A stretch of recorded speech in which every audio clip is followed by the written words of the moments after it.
हरे कृष्णा। स्वागत है आप सभी का एक बहुत ही अमेजिंग से शो में आपके मन की बात। जैसा कि आपके मन में कई सारी बातें आती तो हम प्रयास करते हैं कि आपके मन की बात को आप तक पहुंचा सकें और उसका जवाब भी आपको दे सके। जैसा कि आज है शुक्रवार और वीकेंड शुरू हो चुका है। बहुत सारे लोग पार्टीज करने में बिजी हो गए होंगे, पर बहुत सारे ऐसे लोग भी हैं जो भगवान के भक्त हैं और जो हमेशा ये सोचते हैं कि भगवान की भक्ति कैसे करें, और सबसे बड़ी बात कि एकादशी का व्रत कैसे किया जाए।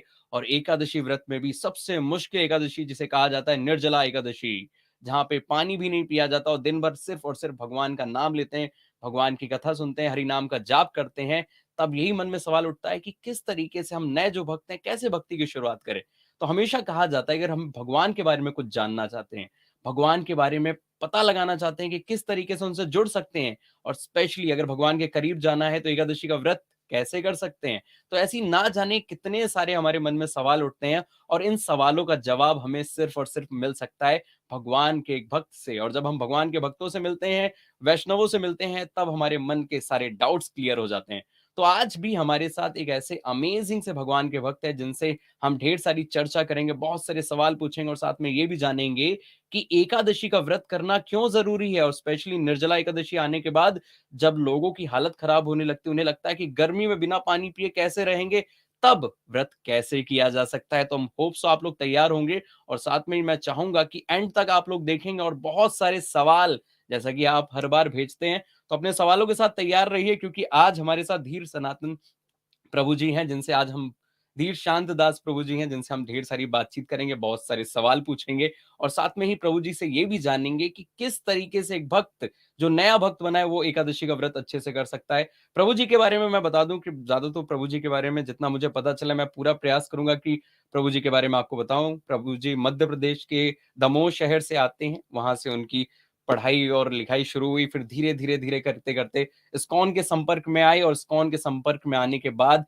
भक्ति का सफर शुरू हुआ। और भक्ति का सफर जैसे जैसे शुरू हुआ, वैसे वैसे कई सारी अपॉर्चुनिटीज मिलने लगी। और सबसे जरूरी चीज आज की डेट में हम क्या करते हैं, हम प्रयास ये करते हैं कि अपने आसपास के लोगों को भी भक्त बना सके। तो प्रभु इस टाइम यूथ प्रीचिंग कर रहे हैं, यूथ को भक्ति के मार्ग में आगे बढ़ा रहे हैं, और हम जैसे भक्तों को भी गाइड करते रहते हैं कि हम कैसे भक्ति मार्ग में आगे बढ़ सकते हैं। तो बिना समय गवाए जल्दी से प्रभु जी का स्वागत करते हैं और ढेर सारी बातचीत करते हैं।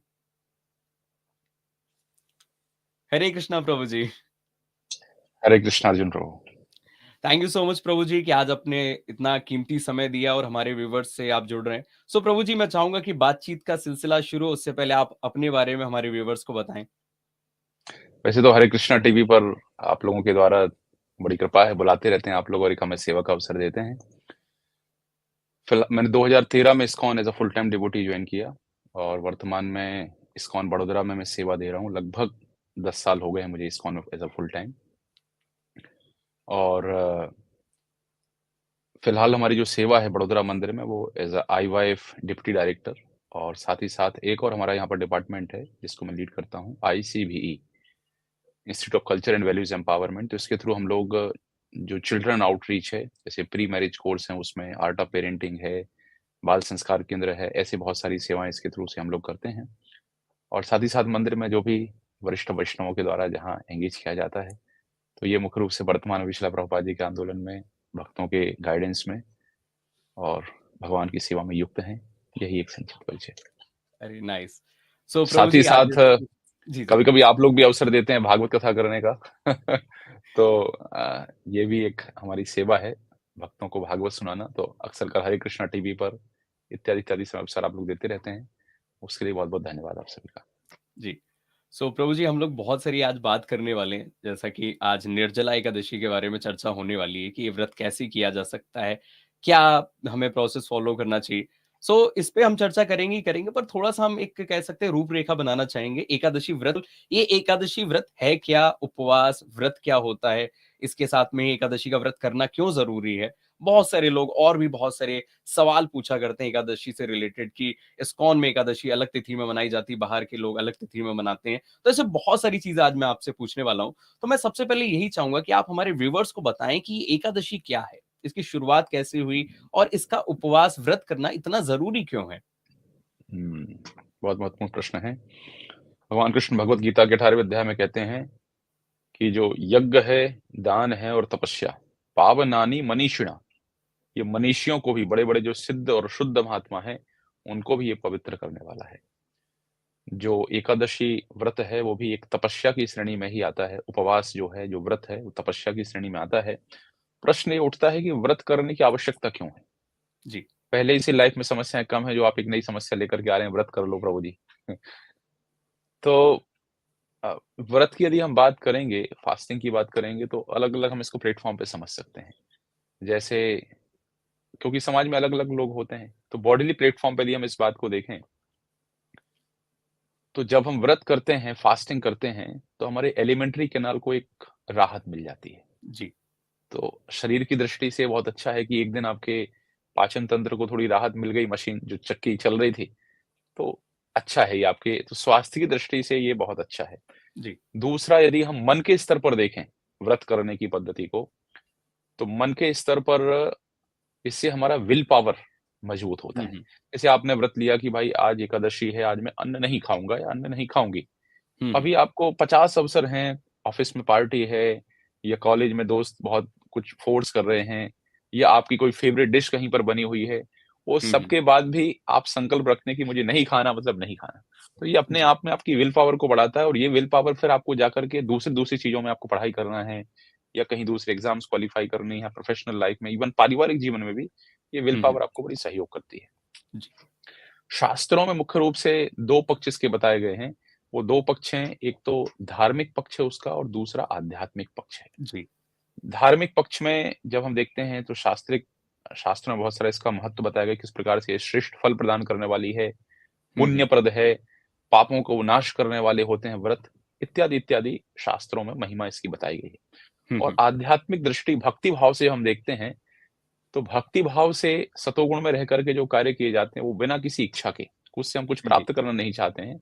इच्छा हमारी होती है आत्मशुद्धि। हुँ, हुँ। शुद्धिकरण हमारा कैसे हो, भगवान के प्रति हमारा प्रेम कैसे बढ़े, भगवान के प्रति अनुरक्ति कैसे हो, भगवान के धाम की प्राप्ति कैसे हो सकती है। इस भाव से वैष्णव जो होते हैं, भगवान के भक्त होते हैं, वो व्रत इत्यादि किया करते हैं। तो ये तो बात हो गई कि व्रत करने की आवश्यकता क्यों है। तो ये जी। बात निष्कर्ष निकलती है कि चाहे आप शरीर की दृष्टि से देखें और चाहे सबसे श्रेष्ठ प्रेम और आध्यात्मिक दृष्टि से देखें, हुँ, हुँ। व्रत तो हम सबको करना ही चाहिए। जी, जी।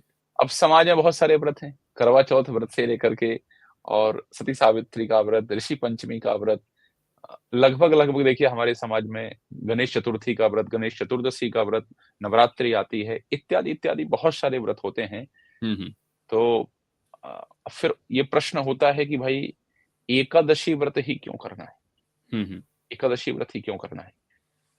तो इसकी शास्त्र में बड़ी महिमा बताई गई है। अ, एक शास्त्र तो कहता है कि नागानाम च यथा शेषा, जिस प्रकार से समस्त नागों की चर्चा करें तो शेषनाग उसमें सबसे श्रेष्ठ है। हुँ, ऐसे हुँ। पक्षिणाम गरुणो यथा, पक्षियों की बात करें तो सबसे श्रेष्ठ पक्षी कौन है? गरुड़। भगवान के भक्त गरुण। जी। देवानाम च यथा विष्णु, समस्त देवताओं के जो मुखिया हैं, वो हैं भगवान विष्णु। और वर्णानाम ब्राह्मणो यथा, जो कि ब्राह्मण को ये मस्तक माना जाता है, सिर माना जाता है, तो हुँ, ब्राह्मणों को हुँ। वर्ण में श्रेष्ठ माना गया। वृक्षाणाम च यथा अश्वत्थ, पीपल वृक्ष जो है वृक्षों में श्रेष्ठ है। हुँ, और हुँ। पत्रों में यदि पत्राणाम तुलसी यथा, समस्त पत्तियों की बात करें तो तुलसी उसमें बहुत श्रेष्ठ है। इसी जी। प्रकार से व्रतानाम च तथा गोप्यौ वरा च एकादशी तिथौ, समस्त प्रकार के व्रतों में सबसे श्रेष्ठ व्रत है वो है एकादशी का व्रत। दूसरी इसमें बड़ी महत्वपूर्ण, जैसे मैंने कहा कि अ, भक्त किस भाव से करते हैं इसमें, यदि हम फल प्राप्ति की दृष्टि से देखें, हुँ, हुँ। तो एक ग्रंथ में वर्णन आता है, गरुड़ पुराण में षटपदी का वर्णन आता है। षटपदी क्या होती है? वो 6 कार्य जिनसे व्यक्ति को मुक्ति प्राप्त होती है। कहते हैं, विष्णुर एकादशी, गीता, तुलसी, विप्रधैनवः, असारे दुर्ग संसारे, षटपदी मुक्तिदायिनी। ये जो 6 चीजें हैं, ये असार संसार से मुक्ति दिलाने वाली हैं। हुँ, हुँ। पहला क्या है? भगवान विष्णु। दूसरा एकादशी का व्रत। तीसरा भगवत गीता। चौथा तुलसी। पांचवें ब्राह्मण। और छठवां गौ। तो हुँ, इस हुँ। प्रकार से एकादशी की इतनी महिमा शास्त्रों में गाई गई है। कहते हैं एकादशी करने का जो फल है, हजारों-हजारों अश्वमेध यज्ञ करने के बराबर प्राप्त होता है। जैसे आपने देखा, मैंने पिछली बार जब ये श्लोक बताया था गर्ग संहिता से, वो निष्कर्ष ये निकलता है कि समस्त उपवासों में सबसे श्रेष्ठ कोई उपवास है, तो वो हुँ, हुँ। एकादशी व्रत है। और एकादशी व्रत को माधव तिथि कहा जाता है।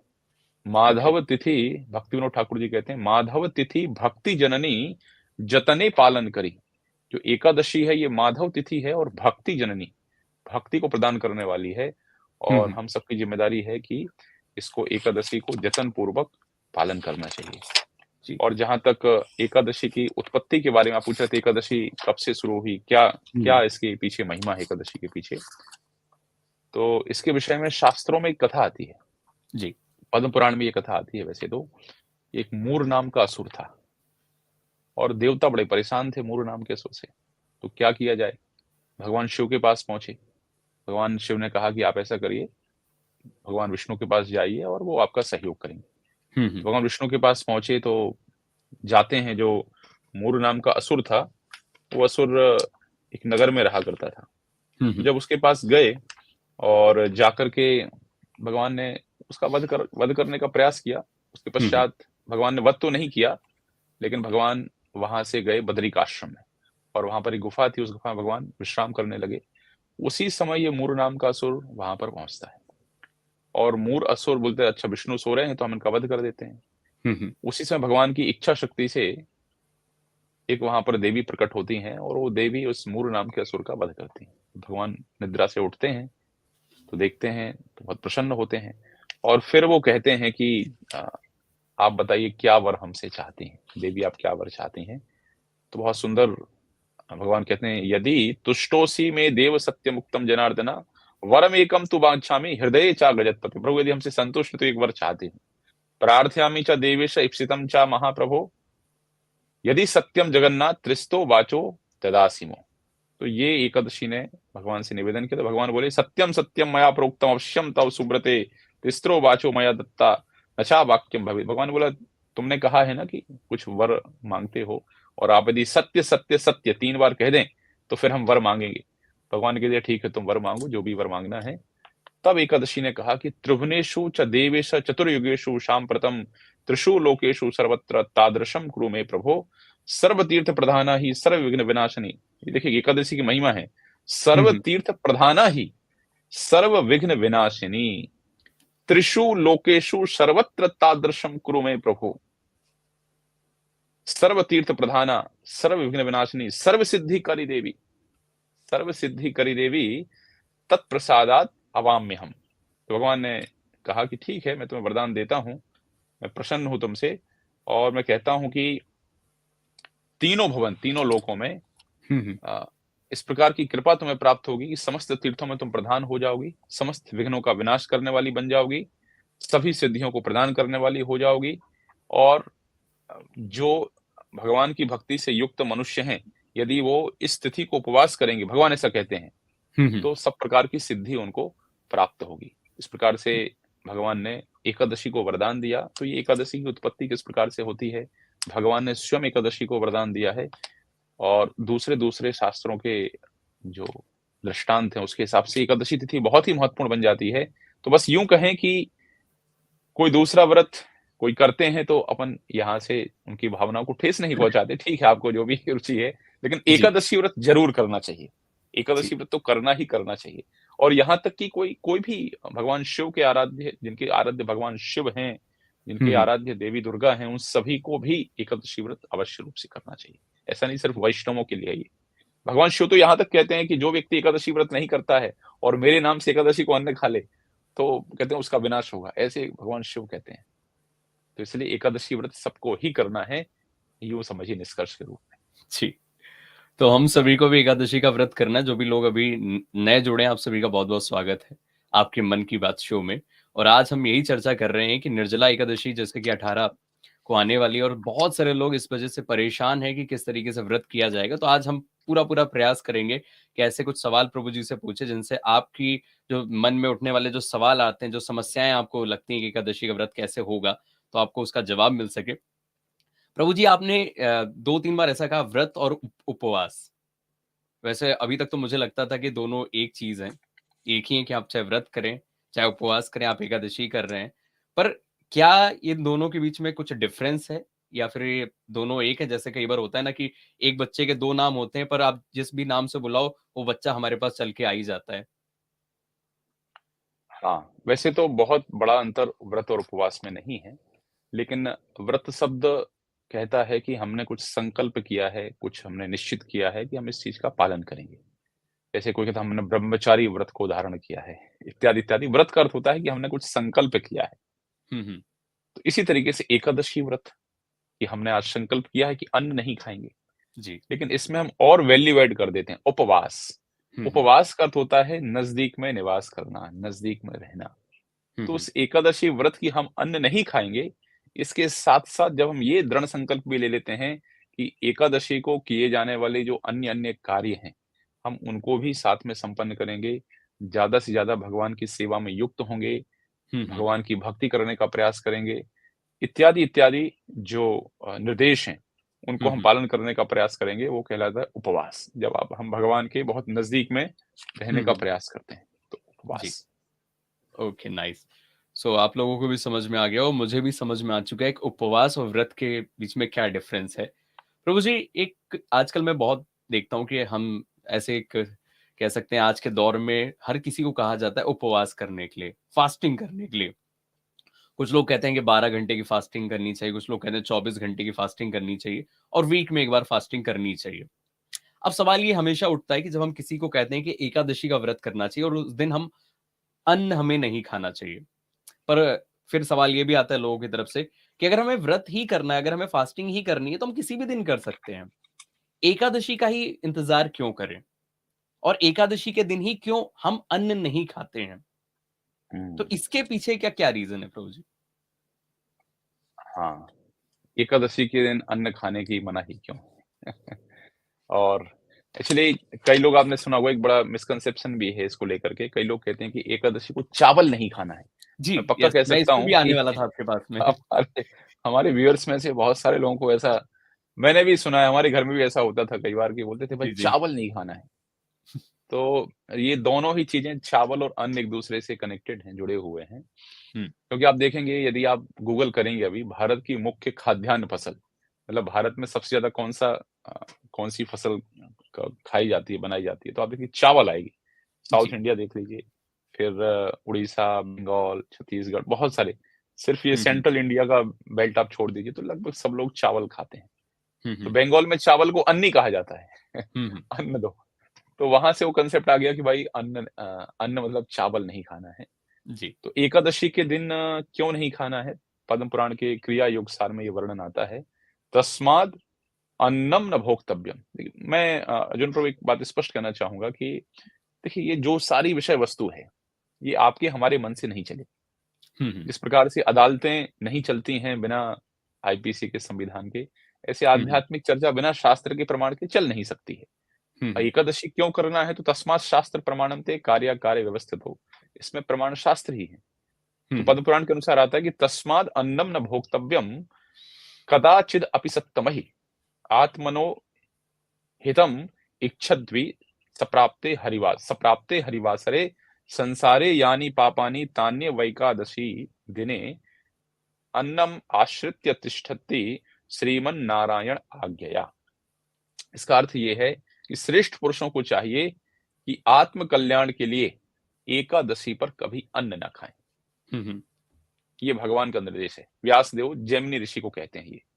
संसार के सभी पाप एकादशी के दिन भगवान श्रीमन नारायण की आज्ञा से अन्न के भीतर निवास करते हैं। तो बस आप यूं समझिए कि एकादशी के दिन अन्न खाना कुछ इस तरीके से हो गया जैसे जैसे हम मांसाहार इत्यादि करते हैं तो हम उसको कहते हैं ये भाई ये मांस खाना पाप की श्रेणी में है।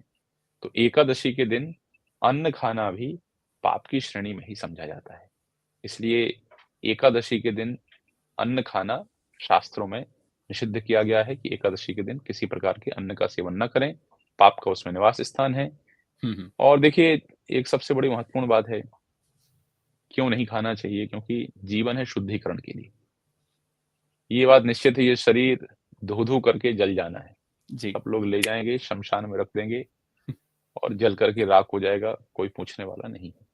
तो जब तक ये शरीर हमारे पास है तब तक हम इस शरीर से कैसे इसको श्रेष्ठ कार्य में लगा सकें। जैसे कहते हैं ना कार किसी व्यक्ति को मिलती है, तो जी। ठीक है 1 दिन के लिए चलो घूम करके आ जाते हैं, पास में कोई स्थान है वहाँ घूम के आ जाते हैं। हुँ, हुँ, हुँ। तो इसी तरीके से थोड़े समय तक के लिए कार हमारे पास है, तो कैसे इसका जो सबसे श्रेष्ठ उद्देश्य होगा वो भक्ति करने में, भगवान की सेवा में शरीर को लगाएं।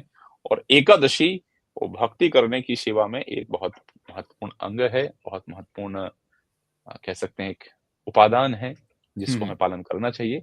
तो इस तरीके से भगवान का वेदव्यास जी का साक्षात आदेश है कि एकादशी के दिन भोजन न किया जाए, अन्न न खाया जाए, इसीलिए एकादशी के दिन अन्न खाने की मनाही होती है। इसके अलावा बहुत सारे और भी उपदेश हैं। यदि कोई व्यक्ति एकादशी के दिन भोजन करता है, भगवान शिव कहते हैं कि पशु से गिरा हुआ उसको मानना चाहिए, पशु से भी गिरा हुआ व्यक्ति। तो हमें लगता है हमारे सारे व्यूअर्स इस बार से पक्का एकादशी शुरू करने वाले हैं, जो नहीं करते हैं, और जो करते हैं वो अच्छे से करने वाले हैं जी। और भगवान शिव ये भी कहते हैं कि वह दुष्ट पापी मेरे विपरीत आचरण करने वाला है। मेरी भक्ति का सहारा लेकर जो एकादशी के दिन भोजन करता है, वह शरीरधारी भीतर और बाहर करोड़ों पापों से भरा हुआ है। तो निष्कर्ष ये निकलता है कि एकादशी के दिन अन्न नहीं खाना है। अब अन्न की जब हम बात करते हैं तो गेहूं, दाल, चावल, और एक बात और मैं विशेष रूप से कहूंगा कि कई बार ऑयल वगैरह यूज करते हैं भक्त लोग कुछ बनाने में, तो ऑयल में भी आप प्रयास करें घी का उपयोग करें, या ऐसे ऑयल जहां जैसे सोयाबीन का ऑयल होता है, हमारे गुजरात में दूसरे मकई का तेल उपयोग करते हैं, वो सब यूज नहीं करना है एकादशी। ये ध्यान रखना है। जस्ट बिल्कुल। तो व्यूअर्स, आपको भी समझ में आ गया होगा कि एकादशी के दिन अन्न क्यों नहीं खाया जाता है। अगर आप उस दिन भी सेवन कर रहे हैं तो फिर आपको ये समझना पड़ेगा कि आप कितने सारे पाप कर रहे हैं, और हम सबका उद्देश्य यही है कि अगर हम भगवान की भक्ति कर रहे हैं तो पापों से मुक्त हो सके। प्रभु जी, एकादशी के व्रत के लिए कहा जाता है, जब मुझे पहली बार एकादशी व्रत के बारे में बताया गया था, तो ये कहा गया था कि जो भी इंसान एकादशी का व्रत करता है उसके सारे पाप खत्म हो जाते हैं, और साल में 24 एकादशी आती हैं। तो अगर हमने ऑलरेडी एक बार एकादशी का व्रत कर लिया, हमारे सारे पाप खत्म हो चुके हैं, तो फिर बार-बार एकादशी का व्रत करना इतना ज़रूरी क्यों है?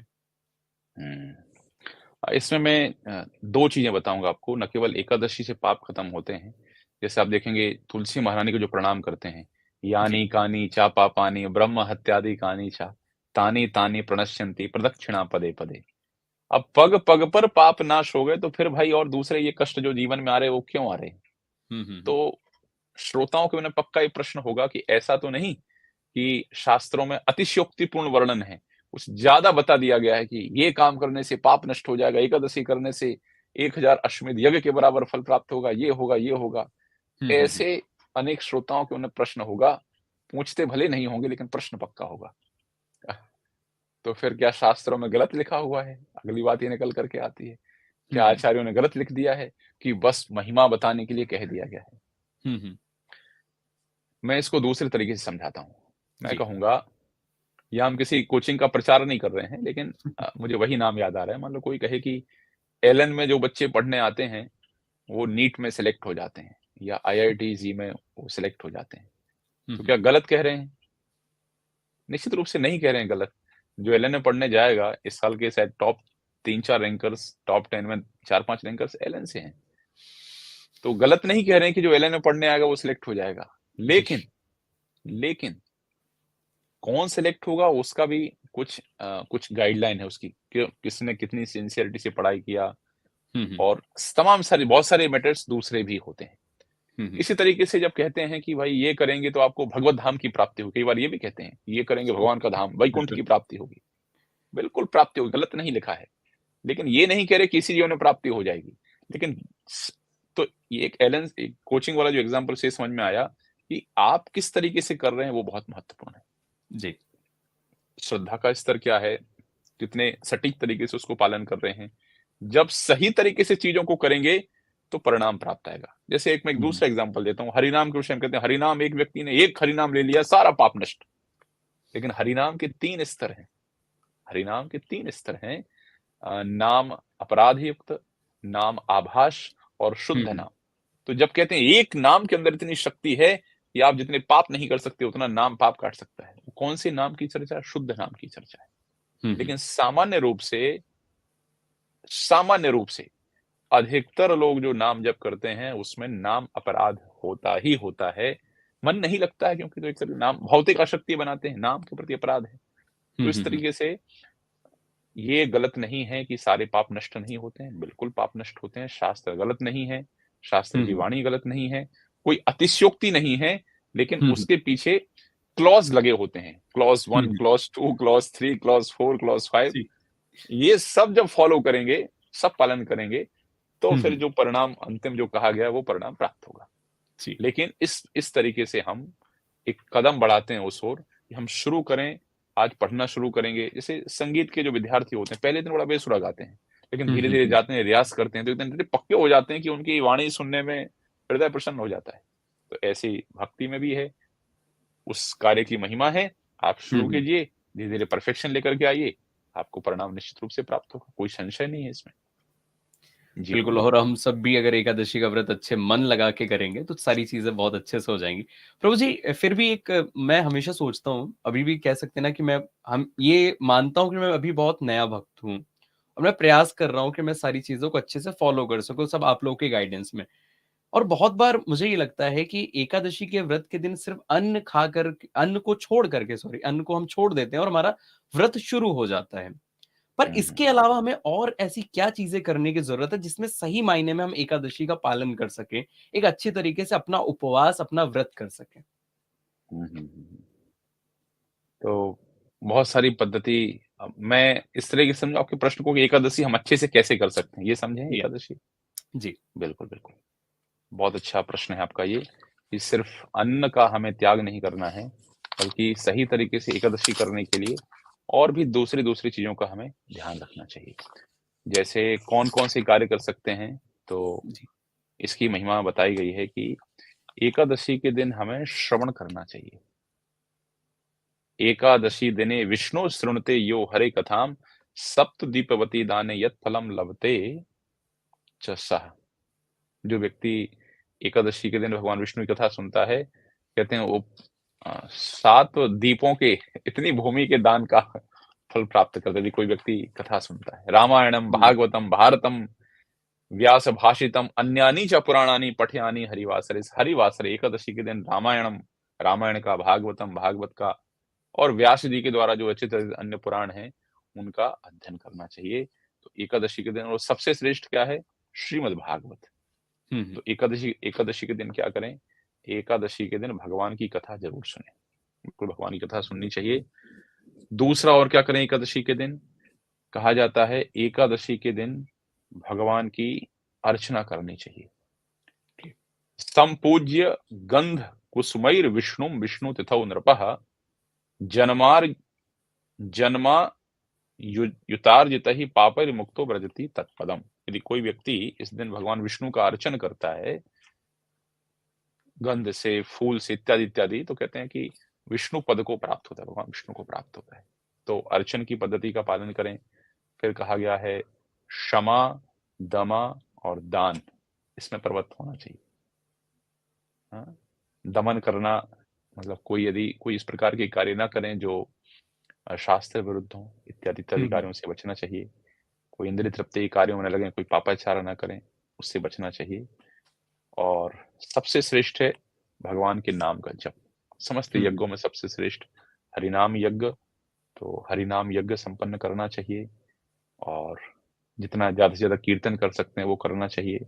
नवधा भक्ति में लगने का प्रयास करना चाहिए। साधु सेवा यदि आप कर सकते हैं तो बहुत अच्छा है। गौ माता की सेवा कर सकते हैं वो करना चाहिए।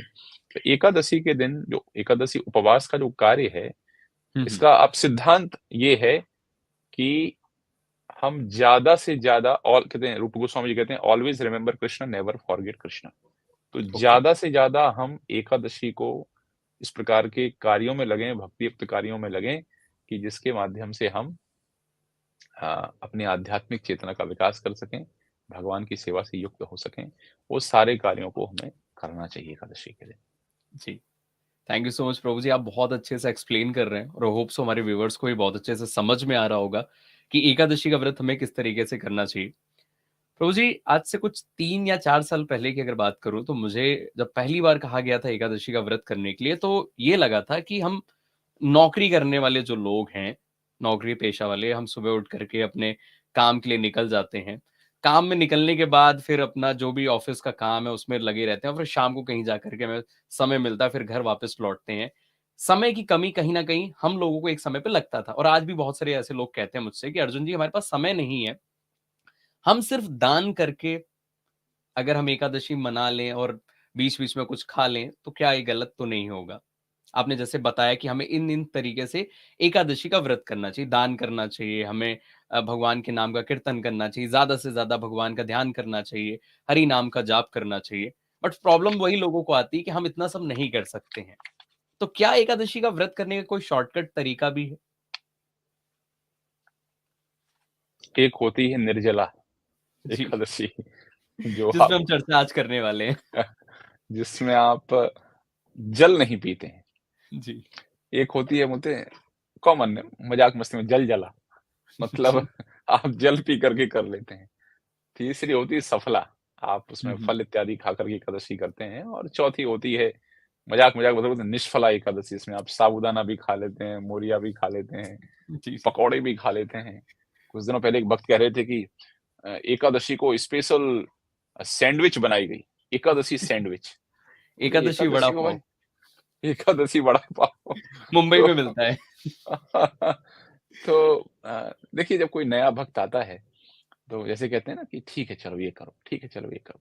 तो हुँ, उसको हम हुँ। लोग फैसिलिटेट करते हैं, उसको मोटिवेट करते हैं, उत्साह देते हैं कि ठीक है कम से कम करो तो एकादशी।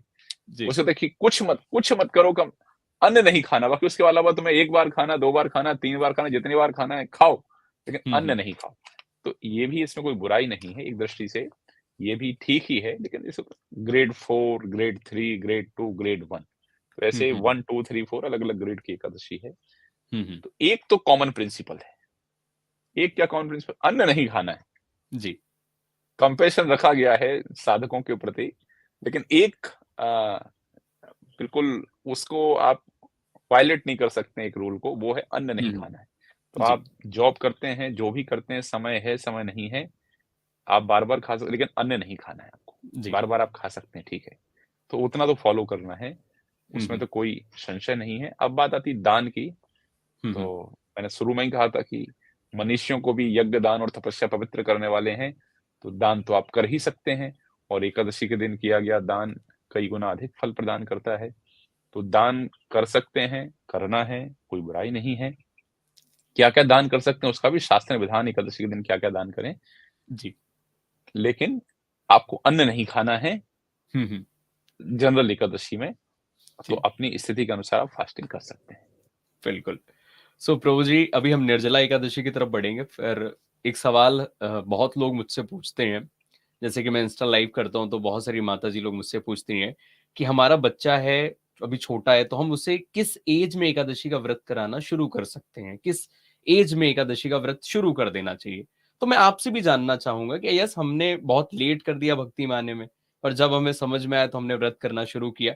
पर अगर देखा जाए, तो किस समय, किस परिस्थिति में या कौन इंसान कब से व्रत करना शुरू कर सकता है?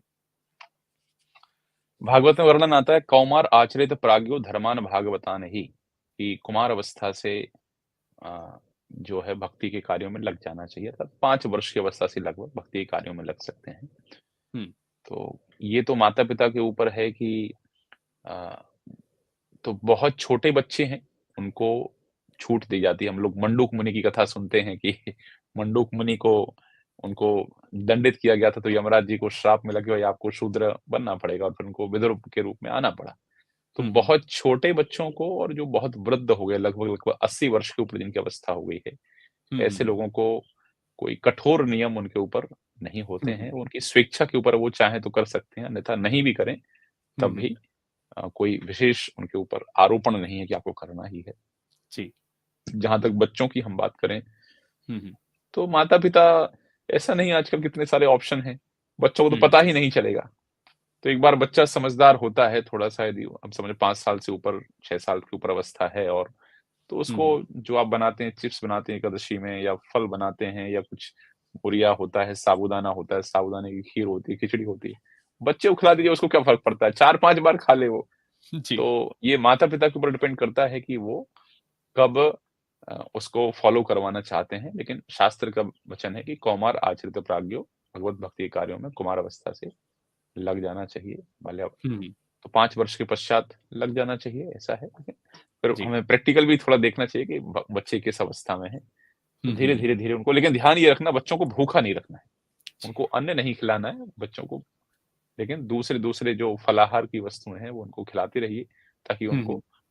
भूख सताए ना। बच्चे हैं उनको, जी, जी। और वृद्ध लोग कई बार बीमार इत्यादि होते हैं, तो ऐसी अवस्था में भी उनको उतना कंपल्सरी नहीं, विशेष रूप से जो 80 वर्ष के ऊपर हुँ, हुँ। पार कर चुके हैं, ऐसे लोगों के लिए जी, कोई स्ट्रिक्ट रूल्स नहीं। जी, जी। प्रभु जी, एक चीज़ मैं और आपसे आज जानना चाहूँगा क्योंकि आपसे बात करके मेरे मन में भी बड़े सारे सवाल आ रहे हैं, तो मैं चाह रहा हूँ कि मैं अपने मन के सवालों का भी जवाब पा सकूँ। प्रभु जी, बहुत सारे लोगों को मैं देखता हूँ जो कि अभी नए-नए या भक्ति में आए या फिर जो भक्ति में नहीं भी हैं, उनका अपने तरीके से, तो उनको किसी ने बता दिया कि आप एकादशी का व्रत करिए क्योंकि आजकल हमारे मार्केट में ऐसे सो कॉल्ड लोग हैं जो आपकी कुंडली देख करके वो ऐसा कई सारे बताते हैं, उपाय बताते हैं कि आप ये कर लीजिए, आप वो कर लीजिए, आपकी लाइफ में सब सही हो जाएगा। तो कुछ लोग उपाय बताते हैं कि एकादशी का व्रत करिए, ठीक है? भई हम अन्न नहीं खाएँगे, पर अन्न नहीं खाएँगे उसके अलावा हम गुटखा खा लेंगे, हम सिगरेट पी लेंगे, ये कर लेंगे, चलेगा। हाँ, कुछ लोग ऐसे भी हैं कि चलो एकादशी का व्रत करना है, ठीक है, हम अन्न नहीं खाएँगे, पर हरे कृष्णा महामंत्र का जाप हम नहीं करेंगे। मीन्स एक दिन हमने पूरा दिन कुछ भी नहीं खाया है, बाकी हमारा जो डेली लाइफ में चीज़ें चल रही हैं, वो कर रहे हैं और हरे कृष्णा महामंत्र का उनका दूर-दूर तक कहीं लेना-देना नहीं है। तीसरे प्रकार के लोग और भी होते हैं, जो कि कहते हैं कि अच्छा एकादशी का व्रत रहना है, वो मेरी तबीयत खराब है, व्रत नहीं रह पाऊँगा, पर मैं हरे कृष्णा महामंत्र का जाप 1-2 माला मैं कर लूँगा। तो ऐसे कई-कई भिन्न-भिन्न प्रकार के लोग होते हैं, जो अपने हिसाब से अपने तरीके से व्रत करते हैं। तो आप ऐसे लोगों को क्या कहना चाहेंगे कि उन्हें किस तरीके से सही वे कि भाई उनकी लाइफ में प्रॉब्लम्स जो आ रही है, उन्हें पता है प्रॉब्लम आ रही है और प्रॉब्लम को सॉल्व करने के लिए, समस्याओं का हल पाने के लिए एकादशी की तरफ वो आ तो गए हैं, बट फिर भी अभी वो समझ नहीं पा रहे कि कैसे करना चाहिए? एक बात और आप बताना भूल गए, वो मैं बता देता हूँ। जी, जी। इनकी एकादशी की शुरुआत चाय से होती है। हाँ, बिना चाय पिए वो आँखें नहीं खुलती हैं। आँखें नहीं खुलती हैं, तो एकादशी में चाय पीना होता है। जी, तो जो श्रोता हैं हरे कृष्णा टीवी के, आप लोग मेरी बात को अन्यथा ना लें। आपके ही लाभ के लिए बोल रहे हैं, कोई हमें जी। तो उससे नुकसान है नहीं। आप लोग इतनी मेहनत करते हैं और आपके मन में श्रद्धा जागी है कि एकादशी का व्रत करना है, किसी भी माध्यम से जागी है। हुँ, हुँ। तो बुद्धिमान व्यक्ति कौन है? जो पढ़ने वाला बच्चा है, वो तो यही विचार करता है कि जब पढ़ना ही है तो अच्छे से पढ़ लिया जाए, जी। अच्छे नंबर लेकर के आ जाएँ, गोल्ड मेडलिस्ट हो जाएँ तो बहुत अच्छा है।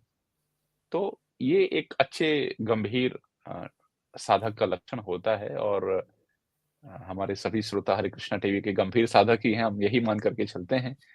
तो आपने जो अलग-अलग चीज़ें कही कि किसी ने कहा है, भई ये ग्रह नक्षत्र खराब चल रहा है तो एकादशी का व्रत कर लीजिए। कोई बात नहीं, किसी बहाने शुरू तो कर रहा है, तो वो जी। ज्योतिषी का धन्यवाद करना चाहिए कि उसने हमें कम से कम अ, भगवत भक्ति के मार्ग पर एक किसी बहाने से रास्ता तो दिखाया। हुँ, हुँ। दूसरे कई लोग होते हैं कि भाई अन्न नहीं खाएँगे, लेकिन हम इनको भी लाभ तो होगा, चूँकि एकादशी व्रत करने वाले हैं, इसलिए लाभ हुँ, इनको हुँ। भी होगा। या तीसरे तरीके के लोग आपने बताए।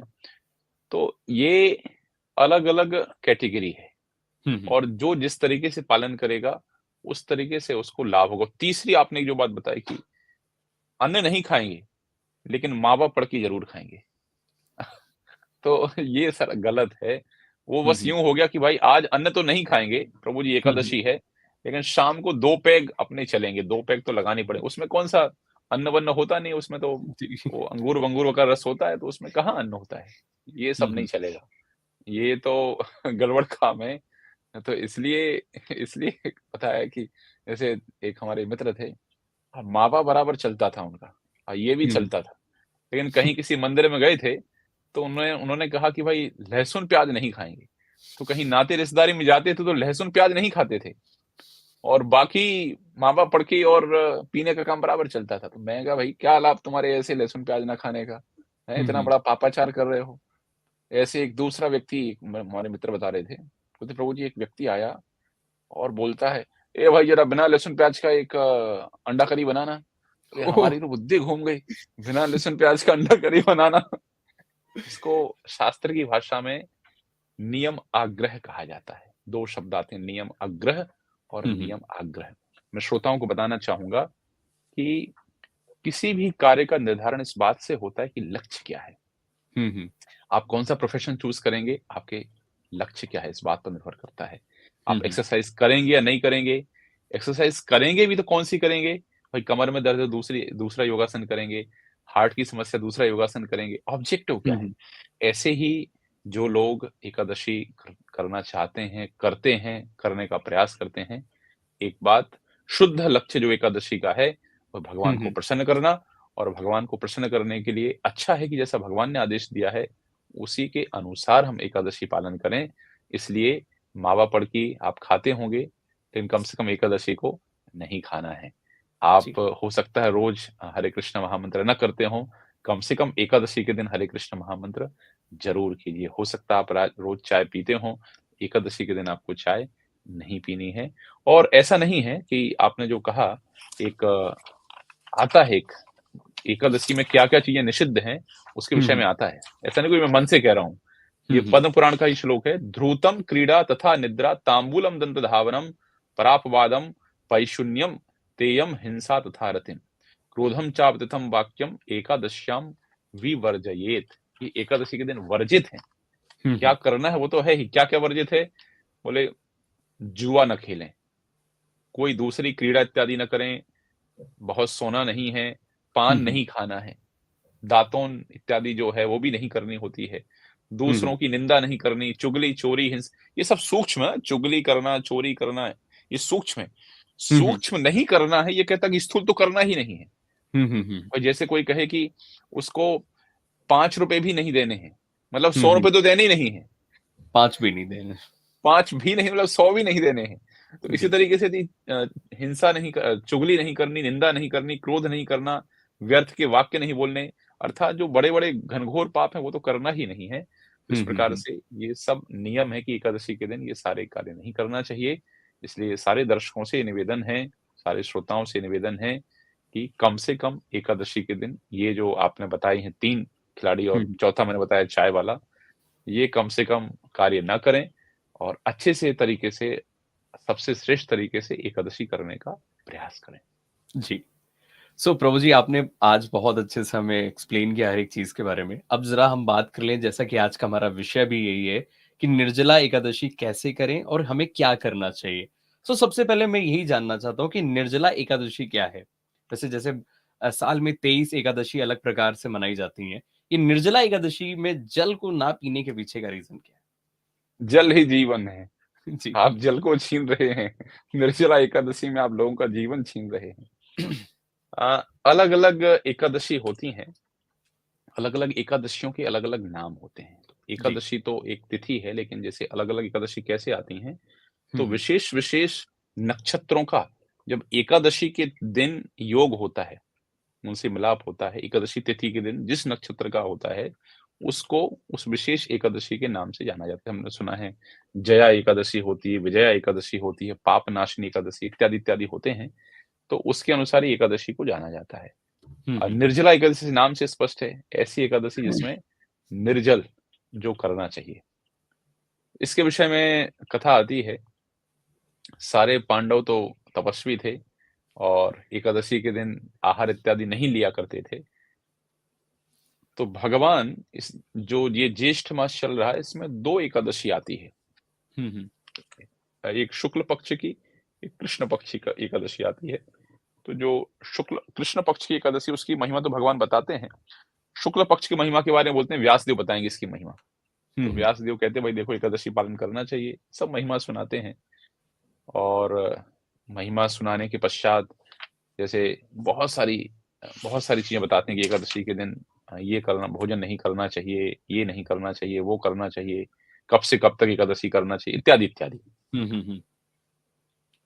भीम बोलते हैं भैया हमारा नाम व्रकोदर है। व्रक नाम की अग्नि जो हमारे उदर में जलती रहती है।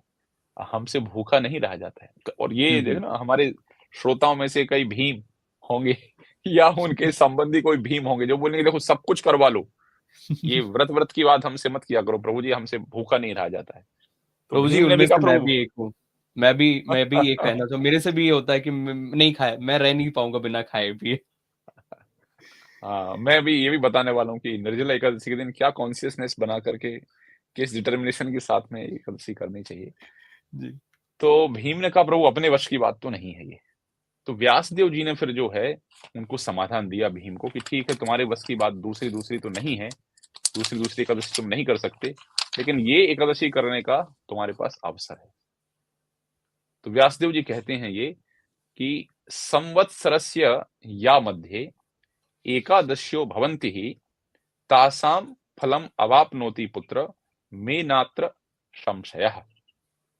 हे भीमसेन, व्यास जी कहते हैं कि सारे वर्ष में, पूरे वर्ष में जितनी एकादशियां होती हैं उन सबका फल हम्म यदि कोई व्यक्ति निर्जला एकादशी का व्रत रख ले उसको प्राप्त हो जाता है, इसमें कोई संशय नहीं है। लेकिन निर्जला एकादशी की शर्त यह है कि इसमें जल ग्रहण नहीं करना है, बिना जल के। तो भीमसेन को ये आदेश दिया गया व्यासदेव के द्वारा कि बाकी एकादशी तो आप नहीं करते हैं, तो निर्जला एकादशी व्रत आप करेंगे तो आपको अन्य समस्त एकादशी का फल प्राप्त हो जाएगा। ये विशेष कह सकते हैं आप, एक छूट दी गई भीमसेन को, इसलिए इस एकादशी को निर्जला एकादशी या भीमसेनी एकादशी इत्यादि इत्यादि नाम से जाना जाता है। तो ये निर्जला एकादशी की आप उत्पत्ति कह सकते हैं या महिमा कह सकते हैं, उससे इसको जाना जाता है, निर्जला एकादशी। जी। सो अगर प्रभु जी कोई इंसान जैसे कि व्रत करना चाहता है निर्जला एकादशी का, तो किस समय से लेकर के किस समय तक उसे जल नहीं लेना चाहिए? क्योंकि जो बाकी एकादशी रहती है उनका भी एक समय रहता है कि इस समय से शुरू करेंगे उस समय पे खत्म हो जाएगा। पर हाँ, उसमें हम अपने कम्फर्ट के हिसाब से चीज़ें खाते-पीते हैं। पर यस, निर्जला एकादशी अपने आप में कह सकते हैं कि अभी जो हमारे जैसे लोग हैं वो यही सोचते हैं, अरे ये तो बहुत मुश्किल है, ये तो आउट ऑफ सब्जेक्ट है। व्यास देव जी का इसके विषय में ये कहना है, सूर्योदय से सूर्योदय तक एकादशी, मतलब सूर्योदय के पूर्व जल पिया और हुँ, हुँ। अगले दिन सूर्योदय के पूर्व तक जल पीना है। दूसरा विचार ये है कि हम ब्रह्म मुहूर्त से प्रारंभ करते हैं एकादशी हुँ, व्रत, हुँ। और अगले दिन जब पारायण का समय होता है उसके तोड़ने का, उस समय हम उसको तोड़ते हैं। जी। तो यदि हम मोटा-मोटी तरीके से देखें, यदि टाइम के हिसाब से देखें, हुँ, तो हुँ। आप, क्योंकि ये ब्रह्म मुहूर्त का समय वेरी करता है, बंगाल में अलग समय होता है, द्वारिका में अलग समय होता है, क्योंकि ईस्ट वेस्ट का फ़र्क पड़ता है। तो ऑन एन एवरेज हम लोग प्रातः काल 4 बजे से लेकर के एकादशी प्रारंभ करें, हुँ, हुँ। और अगले दिन जब पारायण का समय होता है लगभग 6 साढ़े 6 के बीच में होता है, हुँ, उस हुँ, हुँ। समय हम जल पी सकते हैं। तो जी। 4 बजे के पूर्व आप प्रारंभ कर दीजिए, उसके पूर्व जल इत्यादि पीना है तो पी सकते हैं, और उसके पश्चात हुँ, अगले दिन जब पारायण का समय है, उस समय आप एकादशी जल पी करके तोड़ दीजिए। जी। सो प्रभु जी, अगर कोई भी इंसान अगर निर्जला एकादशी का व्रत करना चाहता है, जो अभी नया-नया आया है, तो वो उसे क्या-क्या चीज़ें फ़ॉलो करनी चाहिए? मतलब जैसा कि आज का हमारा विषय भी है कि हमें क्या करना चाहिए और क्या नहीं करना चाहिए? आपकी वो बीच में आवाज़ कट गई थी, आप एक बार फिर से प्रश्न बोलिए। जी, मैं ये कह रहा हूँ कि जैसे हमारा आज का विषय भी यही है कि निर्जला एकादशी में हमें क्या करना चाहिए और क्या नहीं करना चाहिए। तो अगर कोई इंसान नया-नया भक्ति में आया तो ठीक है, हमें ये तो समझ में आ गया कि निर्जला एकादशी को हम ना तो कोई अन्न खाते हैं, ना ही कुछ भी फलाहार करते हैं और ना ही जल पीते हैं। ये तो हमें समझ में आ गया। बट यस, कई बार मुश्किल हो जाता है कि बिना जल पिए व्रत करना। तो क्या ऐसा कोई तरीका है जिसको हम फॉलो करके बिना जल पिए, बिना अन्न खाए या बिना कोई अदर एक्टिविटी किए भी अपने व्रत को अच्छे से फॉलो कर सकते हैं, उसका पालन कर सकते हैं? हुँ। एक विचार रखना है कि एक दिन पानी नहीं पिएँगे तो मर नहीं जाएँगे। जी। ये प्रैक्टिकल टिप है, ये हुँ, विचार हुँ। रखना है। हुँ, हुँ। होगा क्या कि आपको जब आप, क्योंकि लगभग-लगभग हर वर्ष हम लोग तो करते ही हैं, हुँ, हुँ। तो अलग-अलग वीर अलग-अलग समय धराशायी होते हैं। कोई हुँ, लोग हुँ, हुँ। प्रातः बड़े उत्साह से एकादशी निर्जला प्रारंभ करते हैं, फिर आते-आते दोपहर के 12 बजे तक वीर ढह जाता है, बस हुँ, प्रभु हुँ, जी हुँ। अब नहीं हो पाएगा। कुछ लोग और खींचते हैं, हुँ, हुँ, दोपहर हुँ। की दोपहरी में, भरी दोपहरी में 12 2-3 बजे तक भी ढह जाते हैं। हुँ, कुछ हुँ, लोग हुँ। शाम तक भी चलते हैं, शाम तक करते हैं। कुछ रात में 10 बजे तक, कुछ 12 बजे तक, कुछ बोलते बस प्रभु जी 12 बज गए अब नहीं होगा। जी। कुछ लोग हैं जो अगले दिन मंगल आरती में आते-आते एकदम कमज़ोर रहते हैं लेकिन कर लेते हैं।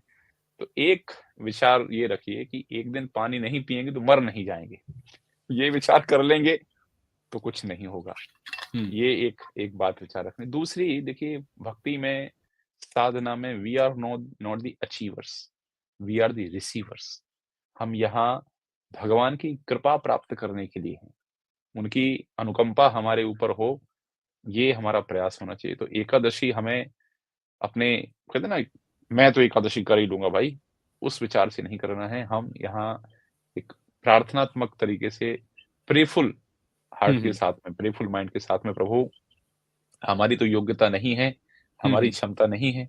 आप अनुकंपा करें, आप हमारे ऊपर अनुग्रह कर दें, तो हम आपकी सेवा में ये एकादशी व्रत पालन कर सकते हैं। यही मूड हम साधकों का, हम भक्तों का होना चाहिए कि भगवान से उनकी कृपा की याचना करें। प्रभु आपकी कृपा होगी तो हम कर लेंगे। ये जी। प्रैक्टिकल टिप्स है। दूसरा मैं कहूँगा हमारे श्रोताओं से, आप उस दिन प्रयास करिए, कहते हैं संगम शक्ति कलयुग है। कलयुग में जो हुँ, शक्ति ना संग में होती है। हुँ, हम हुँ, लोग जब हुँ। कॉलेज में हुआ करते थे तो हमें पता था निर्जल एकादशी कर नहीं पाएँगे। उस दिन क्या करते थे, छुट्टी लेकर के मंदिर चले जाते थे। ओके। मंदिर में क्या होता था, बढ़िया एसी कमरे में बैठ के सब भक्त लोग जप करते रहते थे। और भक्तों को देखिए इंस्पिरेशन मिलता है, हम लोगों को करते हुए देखते हैं। और घर में अकेले रहने से क्या होता है कि फिर उत्साह टूट जाता है।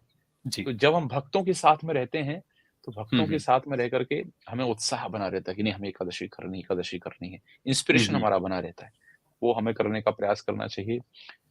चौथा, चूँकि एक आध्यात्मिक कार्य है, आध्यात्मिक क्रिया है, तो हुँ, हुँ। आध्यात्मिकता स्पिरिचुअली जितने हम एक्टिव रहते हैं, हुँ, हुँ। स्पिरिचुअली जितने हम आध्यात्मिक रूप से अभ्यास में लगे रहते हैं, उतना भगवान हमारे ऊपर अनुग्रह करते हैं, भगवान की कृपा भी मिलती है और हमारा बल भी बढ़ता है। इसलिए प्रयास कीजिए कि अपने आप को ज़्यादा से ज़्यादा एकादशी के दिन भगवान नाम, जैसे आप संकल्प कर सकते हैं हुँ, कि हुँ, भाई हुँ। आज तो मैं 64 माला जप करूँगा, या आज मैं इतने लाख नाम जप करूँगा, हुँ, इत्यादि, हुँ। इत्यादि आप संकल्प, या आज मैं भागवत का इस तरीके से पारायण करूँगा, पूरी भागवत पढ़ूँगा, या 4 घंटे, 6 घंटे भागवत पढ़ूँगा। ऐसे कुछ आप शुभ संकल्प लें, जो हुँ, हुँ। आपके माइंड को परेशान नहीं करने देंगे, आपका मन जो है वहाँ पर लगा रहे, क्योंकि सारा खेल तो मन का होता है। जी। तो इस तरीके से आप इन सब कार्यों में लगें, जैसे मैंने बताया कि भक्तों के संग में उस दिन रहिए, दृढ़ संकल्प रखिए कि मर नहीं जाएँगे हम, आध्यात्मिक कार्यों में लगिए, भगवान से कृपा की याचना करिए।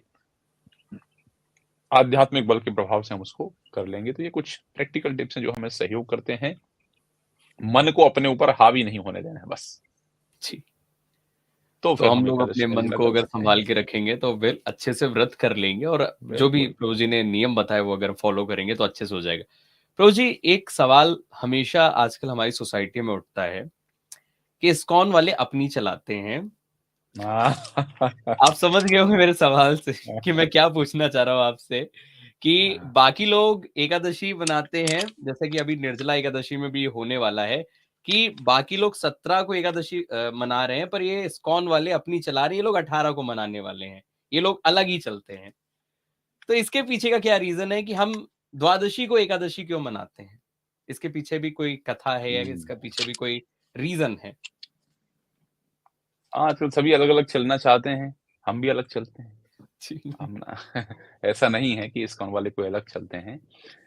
देखिए, जो कई बार कैसे होता है हमें पता नहीं होती चीज़ें, तो हम बोलते हैं अरे वो अलग करते हैं, वो अलग करते हैं, ऐसा नहीं है। एकादशी 2 हो होती है, कई बार तिथि एकादशी होती है, और लेकिन फिर प्रश्न ये आता है कि व्रत करने के लिए कौन-सी एकादशी श्रेष्ठ है? हुँ, हुँ। व्रत किस एकादशी को किया जाए? तो इसमें चाहे गर्ग संहिता का उदाहरण लें, चाहे अ, साथ साथ ही साथ गरुड़ पुराण में भी इसका वर्णन आता है। तो तिथि आप जो थोड़ी बहुत जानकारी रखते हैं, हमारे एक पक्ष होता है, शुक्ल पक्ष, कृष्ण पक्ष, उसमें प्रतिपदा से लेकर के अमावस्या और प्रतिपदा से लेकर के पूर्णिमा, ऐसे 15 तिथियाँ होती हैं। उसमें से एक होती है एकादशी, अर्थात 11वाँ दिन होता है। फिर जी। द्वादशी होती है 12वाँ दिन, हुँ, त्रयोदशी, हुँ। चतुर्दशी और फिर अमावस्या, पूर्णिमा। तो ये हुँ, हुँ। एकादशी एक तिथि है। तो अब एकादशी के दिन ही एकादशी न करके आप अगले दिन क्यों एकादशी करते हैं? उसके विषय में आता है कि एकादशी यदा वृद्धिम, द्वादशी च यदा गता, तदा परा ही उपोष्या स्यात् पूर्वा वै द्वादशी व्रते। ये गर्ग संहिता माधुर्य खंड अध्याय 8 में इसका वर्णन है। नारद मुनि देखिए भक्ति के आचार्य हैं नारद मुनि। क्या कहते हैं? जी। यदि एकादशी बढ़कर द्वादशी के दिन भी कुछ काल तक विद्यमान हो, तो हुँ, हुँ। दूसरे दिन एकादशी ही व्रत के योग्य है। पहली एकादशी को उस व्रत में उपवास नहीं करना चाहिए। हुँ, अर्थात हुँ। एकादशी तिथि में यदि 10वीं का दोष हो, हुँ, तो हुँ। 10वीं की तिथि यदि उसमें शामिल हो जाती है, तो उस दिन एकादशी नहीं करना है। फिर वो उसको कहते हैं शुद्ध एकादशी। तो हुँ, फिर हुँ। उस दिन हम ऐसी एकादशी करते हैं, द्वादशी के दिन कुछ एकादशी की तिथि मिलकर के आती है, उस दिन हम एकादशी करते हैं, उसको कई बार द्वादशी भी कह देते हैं। जी। और एक और आता है कि दशम्ये एकादशी यत्र तत्र स्थाञ्च असुरादया द्वादश्यां पारणं कुर्यात् सूतके मृतश्चरेत्। ये तो बड़ा कठोर शब्द कह दिया गया है कि 10वीं एकादशी संयुक्त हो, हुँ, तो हुँ। उस दिन उपवास करना आसुरी उपवास होता है।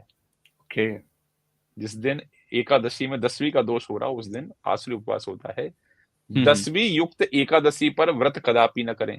हम्म एकादशी के उपवास के उपरांत द्वादशी को पारायण करें, अर्थात जी। व्रत जो करना है वो उस समय द्वादशी में शिफ्ट हो जाता है, ऐसी द्वादशी जिसमें एकादशी का स्पर्श होता है।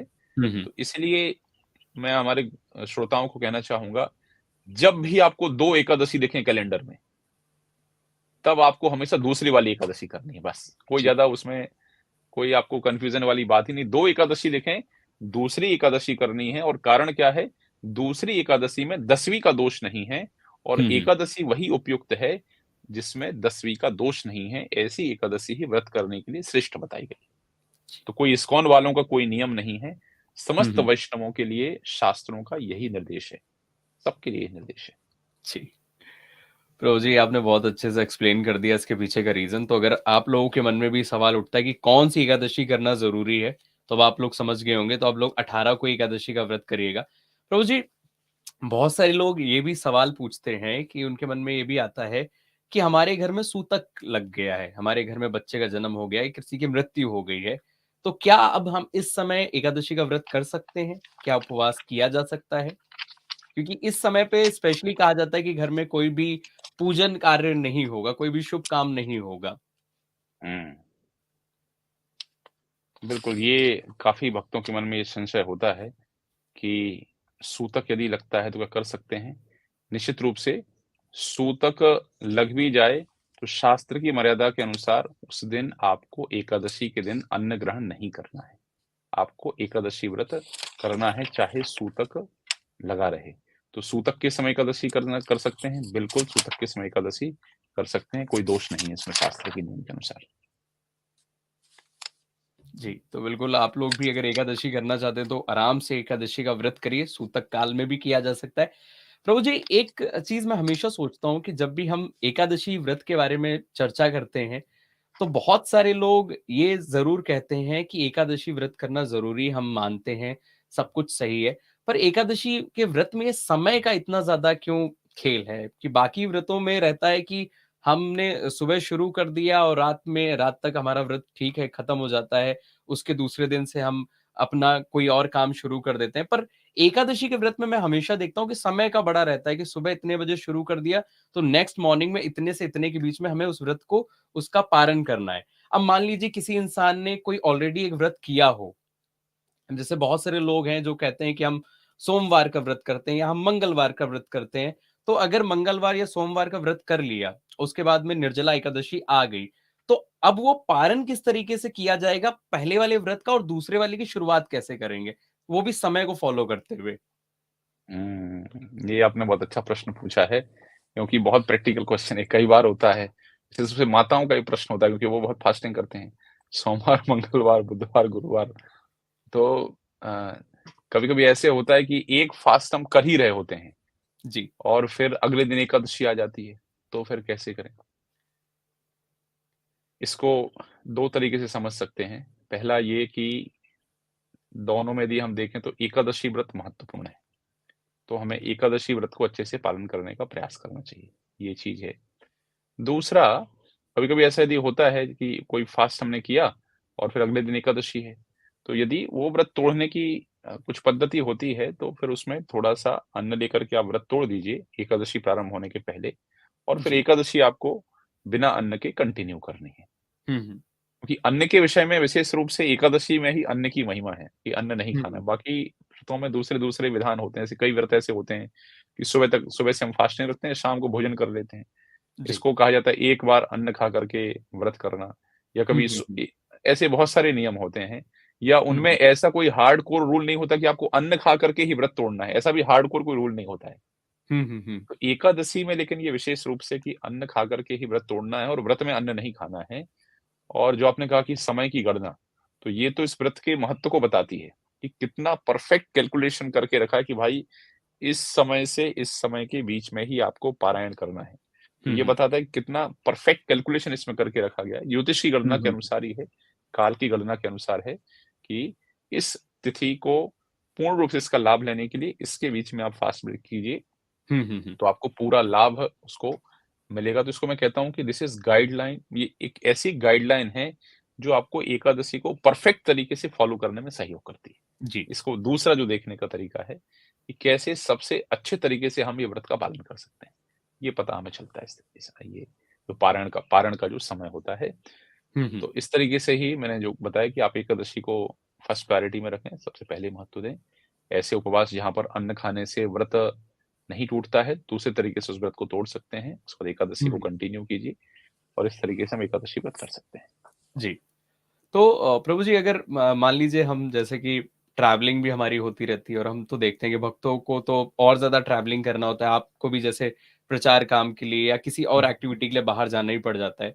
तो ये जो ट्रैवलिंग के समय में अगर हमारी एकादशी शुरू हो गई है, तो उसका हम किस तरीके से पालन करेंगे? क्योंकि हमने बाथ नहीं लिया है, हमने स्नान नहीं किया है, हमारे पास वहाँ पे कोई ऑप्शन नहीं है कि हम भगवान का विग्रह हमारे पास हो या किस तरीके से ट्रैवलिंग करते हुए ट्रेन में या फ्लाइट में या फिर बाय रोड हम कहीं जा रहे हैं, तो तब हम किस तरीके से एकादशी का व्रत करेंगे?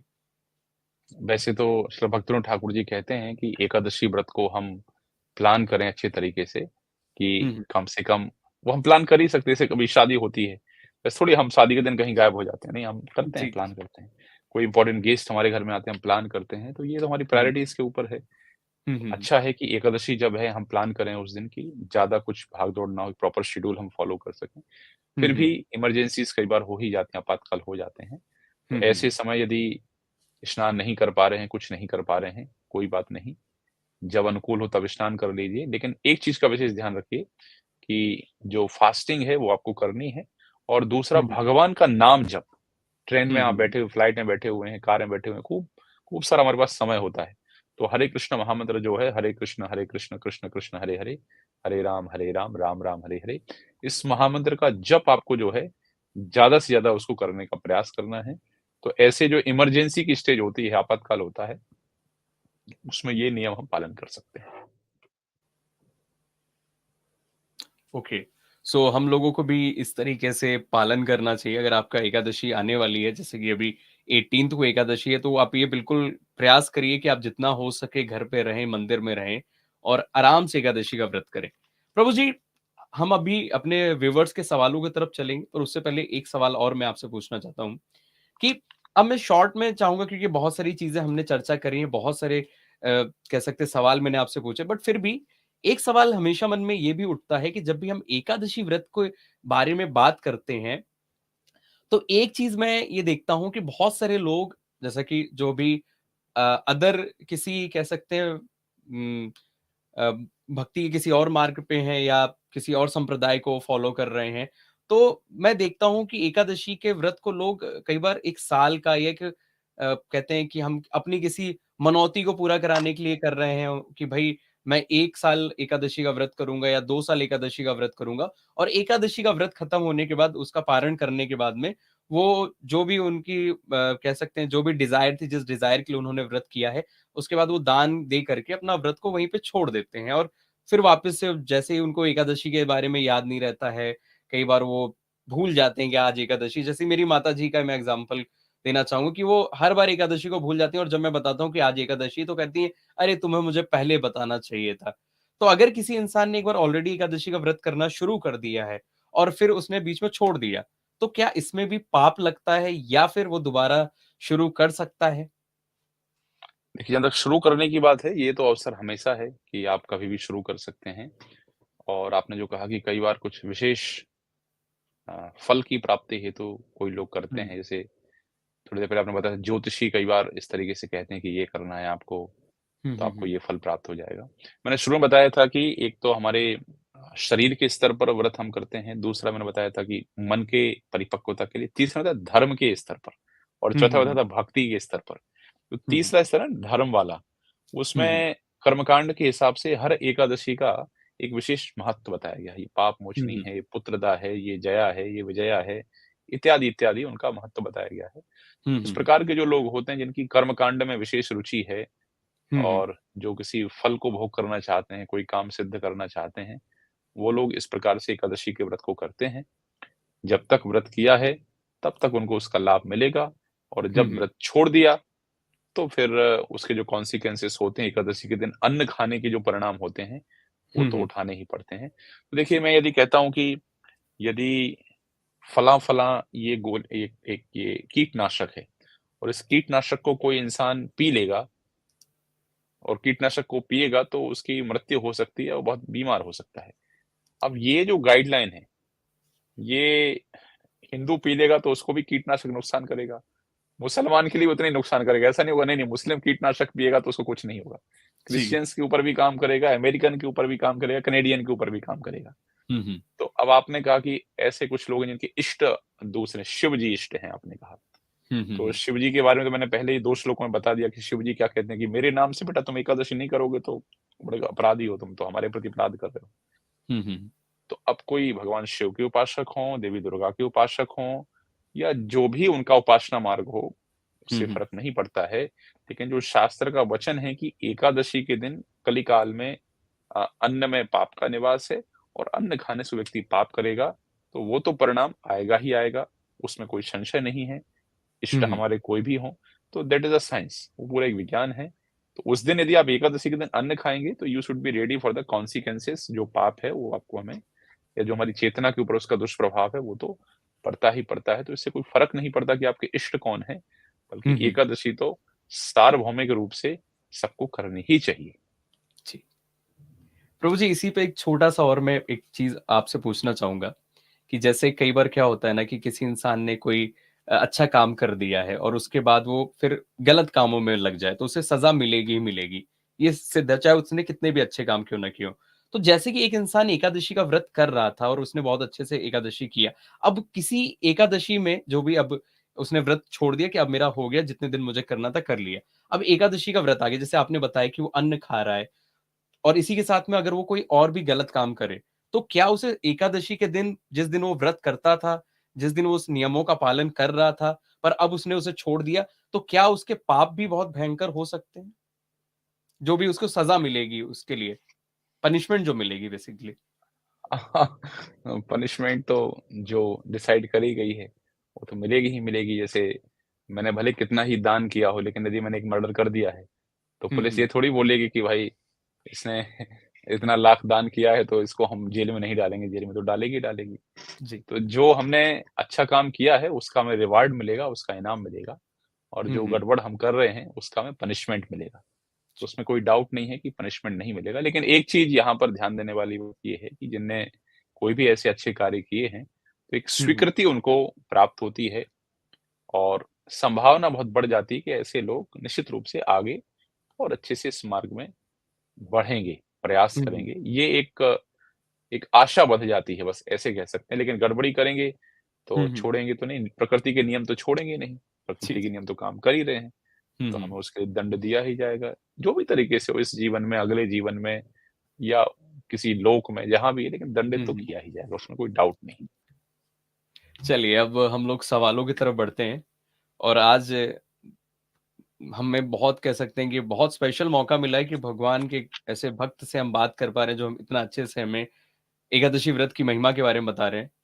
तो आप लोगों से मैं रिक्वेस्ट ये करूँगा कि आप लोग भी अपने जितने भी सवाल आपके मन में अब उठ रहे हैं, जैसे कि मैंने तो अपने हिस्से के सवाल पूछ लिए, जो मेरी ज़िम्मेदारी थी, वो मैंने पूरी कर ली। अब आपकी ज़िम्मेदारी ये है कि अब आप कंटिन्यू हमें सवाल भेजें और हम उनके जवाब आप तक पहुँचा सकें। तो मैं अपनी टीम से रिक्वेस्ट करूँगा कि आप जल्दी-जल्दी हमारे स्क्रीन पे सारे सवाल आते जाएँ और प्रभु जी आप भी रेडी हो जाइए, कमर कस लीजिए, क्योंकि जो हमारे व्यूअर्स हैं, ये बहुत कुछ पूछते हैं और इनके मन में जो भी कोई डाउट आता है, ये चाहते हैं कि आप उनका जवाब दें। तो बिल्कुल हम तैयार होकर के सारे सवालों का जवाब आप पहुँचाएँगे।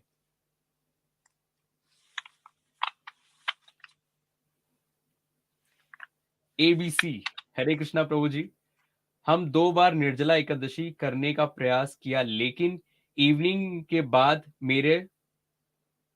मेरा टूट जाता है, चक्कर आने लगता है। प्रभु जी, हम निर्जला एकादशी करना चाहते हैं, कैसे करें?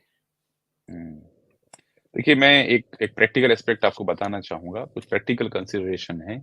यदि किसी व्यक्ति को डायबिटीज़ की समस्या है या कोई हेल्थ इश्यूज़ हैं, कोई कॉम्प्लिकेशंस हैं, मेडिकल कॉम्प्लिकेशन या किडनी स्टोन है, ऐसे कोई इश्यूज़ हैं या एकदम बच्चे हैं या बहुत बूढ़े हो गए हैं, तो आप ज़बरदस्ती मत करिए एकादशी को निर्जला करने का। आप हर एकादशी कीजिए, फल खा करके कीजिए, जल पीकर हर एकादशी आप कीजिए, कोई इश्यू नहीं है। यदि कुछ कॉम्प्लिकेशंस हैं, कोई अपवाद स्वरूप कोई अवस्था, जैसे मुझे घटना याद आती है, मैं जब कॉलेज में था तो हमारे एक मित्र थे, उनने एकादशी व्रत पालन कर लिया और उनको किडनी स्टोन था। हम्म। प्रैक्टिकली रात में मुझे उनको हॉस्पिटल लेके जाना पड़ा। डॉक्टर ने ओ। जब इंजेक्शन लगाया, वस्कोपेन, और जब जाकर के उनको राहत मिली, तो फिर सुबह हमारे जो सीनियर डिवोटीज थे, उन्होंने कहा कि भाई ऐसे नहीं करना है। तो जो एबीसी एबीसी जी ने प्रश्न पूछा है, मैं ये कहूंगा कि यदि कुछ कॉम्प्लिकेशंस हैं, हेल्थ इश्यूज हैं, आप उसका ध्यान रखिए, जबरदस्ती नहीं करना है। जहां तक बात रही, यदि सब कुछ ठीक है फिर भी टूट जाता है एक समय के बाद, तो मैंने 2 चीजें बताई। एक तो दृढ़ संकल्प ये रखना है कि मर नहीं जाएंगे पानी नहीं पिएंगे तो, और दूसरा आप उस दिन प्रयास कीजिए भक्तों के साथ में रहने का, स्पिरिचुअल एक्टिविटीज में लगने का। भक्तों के साथ में रहेंगे तो आपको थोड़ा सा वो मोटिवेट करेंगे, इंस्पायर करेंगे, और आप भी निर्जला एकादशी कर पाएंगे। तो ऐसे ही प्रयास कीजिए। आप अकेले व्यक्ति नहीं हैं जो दोपहर के बाद या शाम तक टूट जाते हैं, अनेक लोगों के साथ ऐसा होता है, लेकिन दृढ़ संकल्प रखेंगे तो निश्चित रूप से कर पाएंगे। जी। तो एबीसी जी, आप भी बिल्कुल मन से भक्ति करिए और एकादशी का व्रत भी करिए, फिर आपको उसका फल मिलेगा। चलिए अगले सवाल की तरफ बढ़ते हैं। कौन है अब हमारी स्क्रीन पे? डिवोटी फैमिली पूछ रहे, प्रभु जी मैं निर्जला एकादशी करके उसका फल अपने रिलेटिव रिलेटिव देने के लिए भगवान से प्रार्थना करूंगा तो उनको लाभ होगा, और उनको एकादशी का फल दान करके दान दान करने से क्या मुझे भी कुछ लाभ होगा? बेसिकली ये पूछना चाह रहे हैं कि एकादशी का व्रत करते हैं और एकादशी के व्रत को ये अपने परिवार के लोगों को समर्पित कर देते हैं, तो क्या ये फल उनके परिवार वालों को मिलेगा और क्या उसका लाभ मुझे भी कुछ मिल पाएगा? बहुत अच्छा प्रश्न है। एक शास्त्र में वर्णन आता है कि जो व्यक्ति एकादशी व्रत का पालन करता है, कहते हैं उसकी 20 जनरेशंस, 20 पीढ़ियों को लाभ होता है। तो वाह। जो डिवोटी फैमिली का प्रश्न है कि आप एकादशी, आप उनको लाभ दें या लाभ बिल्कुल ना दें, आप ये संकल्प ना भी करें कि मुझे उनको लाभ देना है, फिर भी उनको लाभ मिलेगा ही मिलेगा जब आप एकादशी व्रत करेंगे। तो इसमें कोई डाउट नहीं है। आप एकादशी व्रत करेंगे तो आपके फोर फादर्स को, आपकी अपकमिंग जनरेशन दोनों को उससे लाभ होगा, नो डाउट। जी। तो व्यूअर्स, अगर आपके मन में भी ऐसा कभी सवाल उठा है तो आप लोग भी एकादशी का व्रत करके अपने 4 पुश्तों को उस व्रत का कह सकते हैं फल दे सकते हो, साथ में ही आपके जो परिवार के लोग हैं उनको भी फल मिलेगा। पर हाँ, अगर आप एकादशी का व्रत कर रहे हैं तो प्रयास करिए कि आपके फैमिली वाले भी एकादशी का व्रत करें। चलिए अगले सवाल की तरफ बढ़ते हैं। रितेश जी पूछ रहे, हरे कृष्णा प्रभु प्रभु जी, I am from US, I got to ISKCON regularly, pray chant listen to Bhagavat regularly, but can't stop doing bad things and feel very depressed, stupid, please advice. So yes, इनका सवाल बेसिकली ये है कि यूएस में रहते हैं, pray करते हैं, चैंटिंग करते हैं, भगवत गीता पढ़ते हैं, बट फिर भी इसके साथ ही कई सारे बैड हैबिट्स में भी ये इंडल्ज हो चुके हैं, जिसकी वजह से इन्हें बहुत खराब लगता है, जो कि हम सभी को लगता है। पर यस प्रभु जी, ये सवाल कभी कभी मेरे मन में भी आता है कि जब हम इतने सारी अच्छी चीजें कर रहे हैं बट हमारी बैड हैबिट्स भी हैं, तब हम फिर क्या करें? कैसे हम बैड हैबिट से दूर रहें? हम्म, इसको रितेश जी, इसको शास्त्र की भाषा में कहते हैं हृदय दौर्बल्य। हृदय दौर्बल्य का अर्थ ये होता है कि हम चाहते तो हैं अच्छा करना, लेकिन जो हमारी पास्ट मेमोरीज होती हैं या पहले हमने जो काम किए हैं, मैं फोर्स करते हैं बार बार वो पापाचार में लगाने के लिए, चाहे वो कोई भी बैड बैड हैबिट्स हो सकती हैं, चाहे मीट ईटिंग की हो, चाहे अ, अ, ऐसे अवैध स्त्री संग पुरुष संग की हैबिट हो, या शराब पीने की आदत हो, कोई भी आदतें हो सकती हैं। इसको हृदय दौर्बल्य कहा जाता है। तो इस हृदय दौर्बल्य से हमें ऊपर उठना है, और इस हृदय दौर्बल्य से ऊपर उठने के लिए हमें क्या है, उसमें इंटेंस, रोग बहुत हो तो फिर थोड़ा ट्रीटमेंट करने के लिए थोड़ा ध्यान देना पड़ता है। So we need intense support. हमें इंटेंस सपोर्ट की आवश्यकता है। वो इंटेंस सपोर्ट हरिनाम का हो सकता है। सबसे महत्वपूर्ण इसमें है साधु संग, भगवान के भक्तों का संग।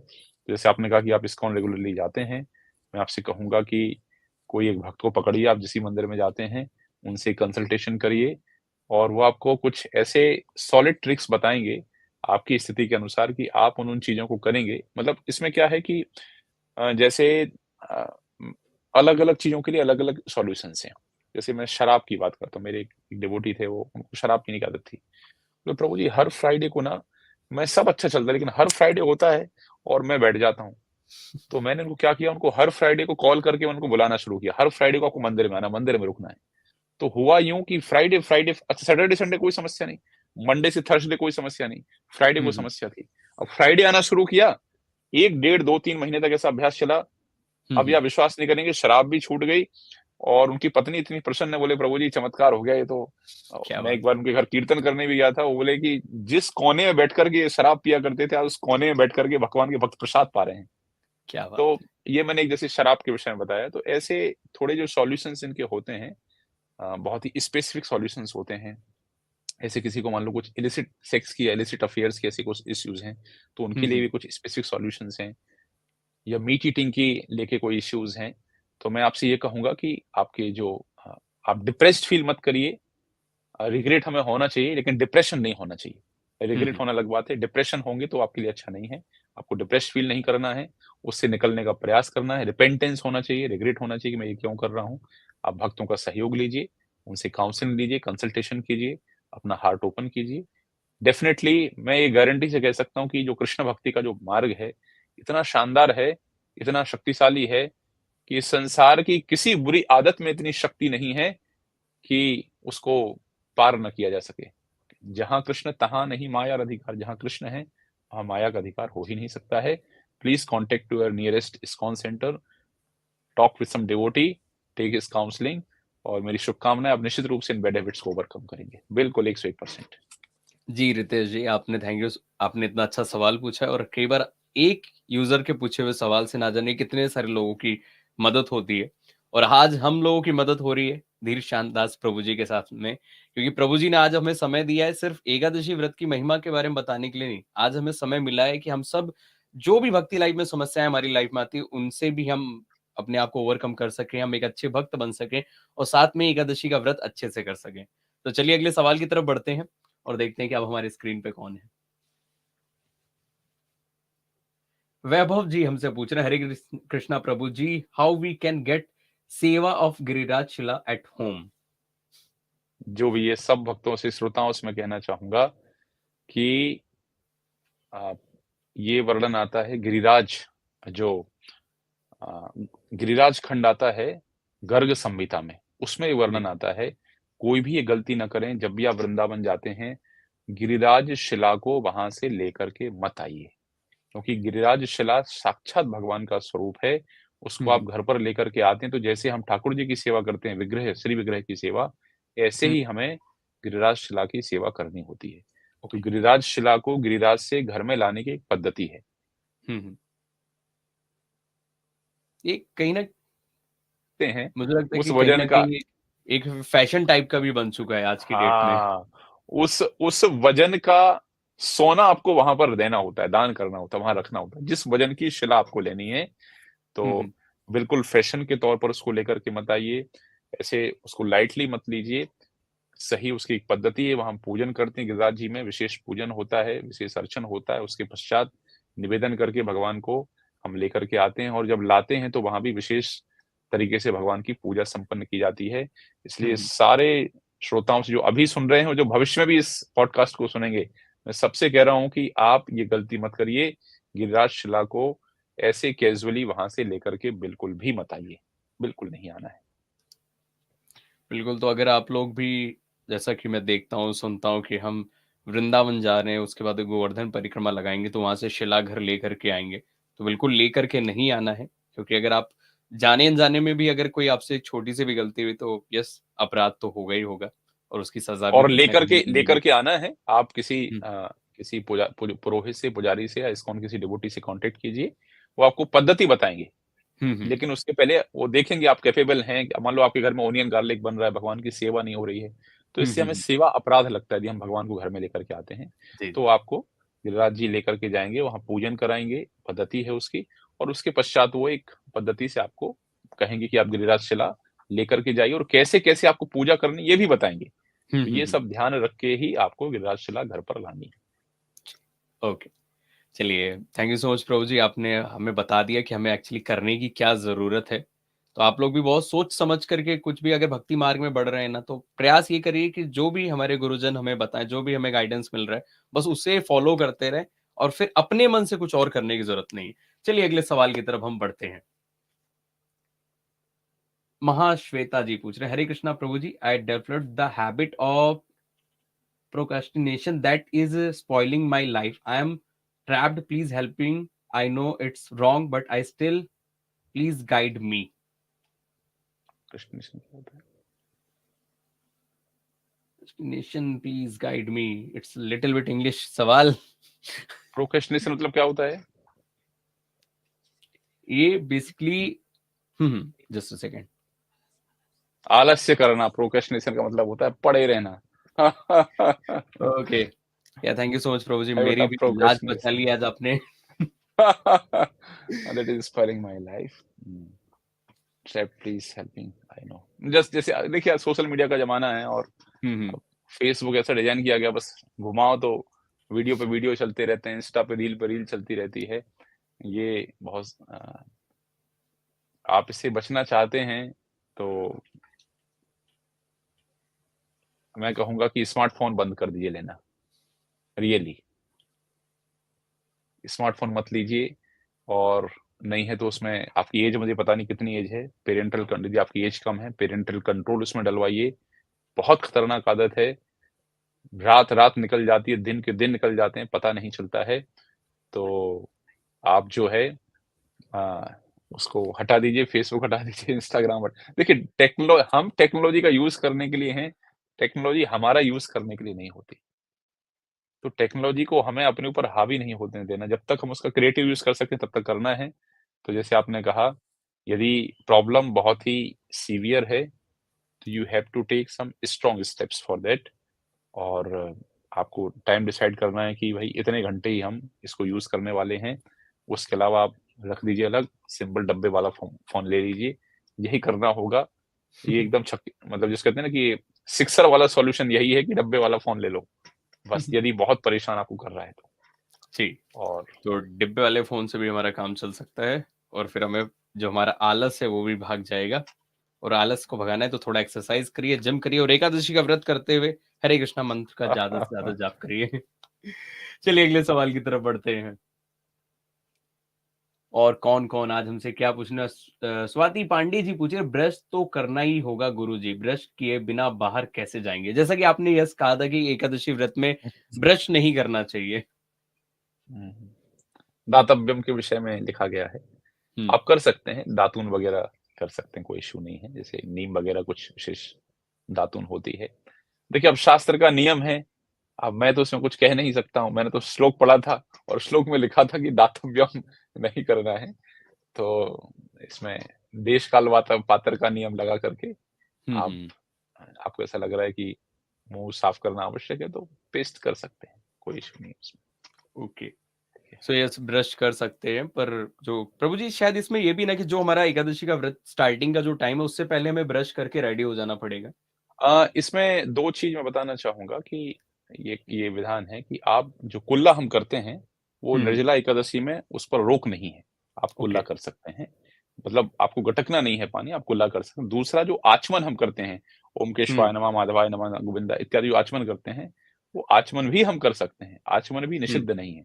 तो 2 चीज़ें निषिद्ध नहीं है निर्जला एकादशी में, आप कुल्ला कर सकते हैं और आप आचमन कर सकते हैं। अब गिलास भर-भर के आचमन नहीं करना है, 1 गिलास पी करके ओम केशवाय नमः, दूसरा गिलास पी करके ओम माधवाय नमः।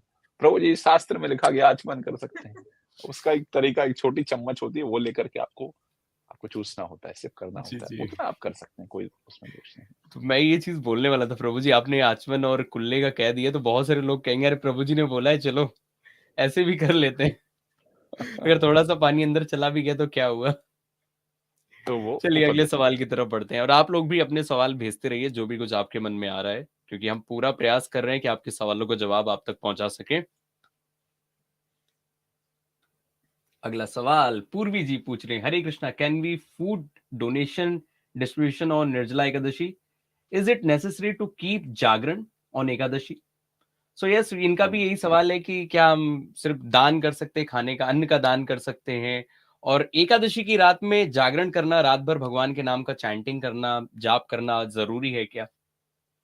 देखिए, हमें अन्न खाना नहीं है, दान कर सकते हैं। तो एकादशी के जो नियम हैं, क्या-क्या दान कर सकते हैं? अन्न दान कर सकते हैं, वस्त्र दान कर सकते हैं, गौ दान कर सकते हैं, जल दान कर सकते हैं, सैया, आसन, कमंडल, पादुका इत्यादि-इत्यादि वस्तुएँ एकादशी में दान कर सकते हैं।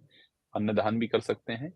तो जैसे कहते हैं कि दान करने का सही सात्विक दान का जो तरीका है, हुँ। सही स्थान हो, सही समय हो और सही व्यक्ति हो। एकादशी की जो तिथि है, बहुत ही शुभ तिथि है दान करने के लिए। हुँ, आप हुँ। अन्नदान कर सकते हैं, बिल्कुल ही करना चाहिए और लेकिन आपको उस दिन अन्न खिलाना नहीं है। हुँ, तो हुँ। आप जैसे आपने किसी मंदिर में जाकर के गेहूँ दे दिया, चावल दे दिया, कोई इश्यू नहीं, दे सकते हैं आप। या आपने फूड डिस्ट्रीब्यूशन के लिए कुछ डोनेशन दिया, 1100, 2100, 1000 जो भी आपने कुछ पैसे दिए, वो भी हुँ, आप हुँ। कर सकते हैं, लेकिन उस दिन हमें अन्न खिलाना नहीं है लोगों को।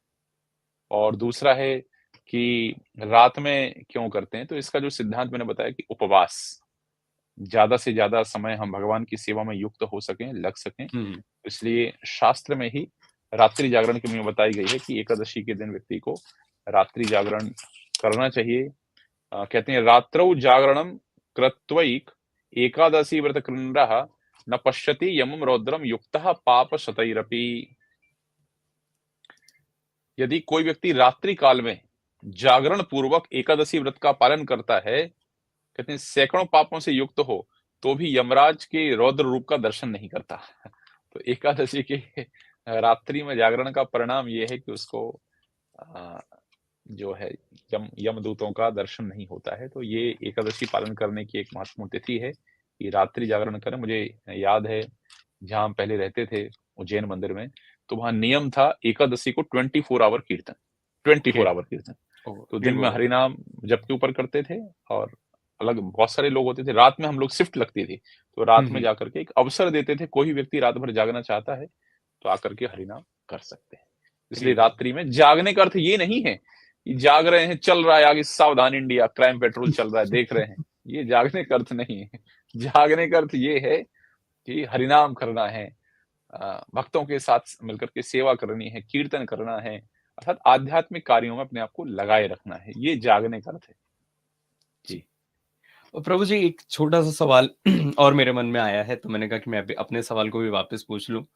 जैसे कि आपने कहा कि हमें दान करना चाहिए, तो हमें किसे दान करना चाहिए? जैसा कि मैंने तो अपने घर में देखा है कि ब्राह्मण को हमने दान कर दिया जा कर के, उन्हें कुछ दे दिया, चाहे ब्राह्मण के घर में करोड़ों की संपत्ति क्यों ना हो, पर उनको दान कर दिया जा कर के, तो हो गया कि हमारा जो दान का काम था, वो हमने किया।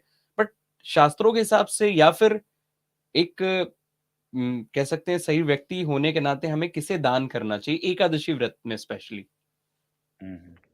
एकादशी व्रत में कहा गया है कि मुख्य रूप से देखिए ब्राह्मणों को ही दान करने की पद्धति है और ब्राह्मणों को दान करना भी चाहिए। अब लेकिन ब्राह्मण का भी फिर उसमें मर्यादा है, कौन से ब्राह्मण को दान करना चाहिए। जी, ब्राह्मण देवता भी मान लो पान पड़की खा रहे हैं, खैनी खा रहे हैं जी। और प्रसाद लगा रहे हैं, तो हुँ, फिर हुँ, हुँ। अयोग्य व्यक्ति को, तो गीता का निर्देश ये है कि अयोग्य व्यक्ति को दान नहीं करना है। हुँ, यदि हुँ। आप कॉन्फिडेंट हैं कि ये व्यक्ति हैं, अच्छे ब्राह्मण हैं, यजन, याजन, पठन-पाठन जो उनकी जो ज़िम्मेदारी है उसका पालन करते हैं और हमारा धन जो है वो सही तरीके से सेवा में प्रयोग किया हुँ, जाएगा। हुँ। आप ब्राह्मणों को दान कीजिए, कोई कोई संशय नहीं है, पुरोहितों को दान कीजिए। अन्यथा हमारे इस्कॉन मंदिर के दरवाजे आपको हमेशा खुले हुए हैं।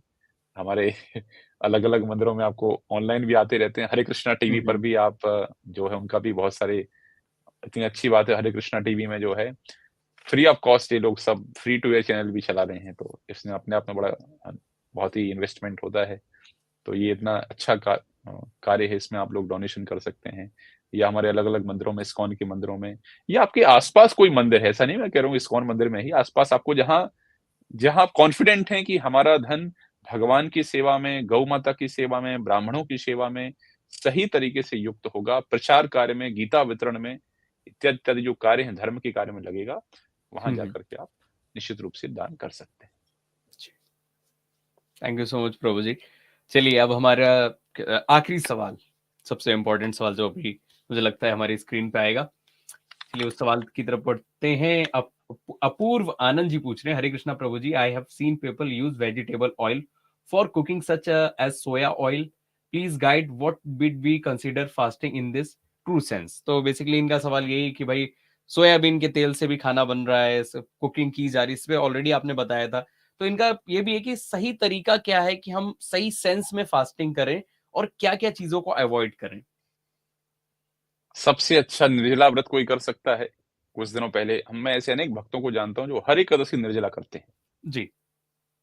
अच्छा, एक चीज़ मैं कहना चाहूँगा कि जब आप निर्जला व्रत करते हैं, तो निर्जला व्रत तोड़ने का भी कुछ नियम है।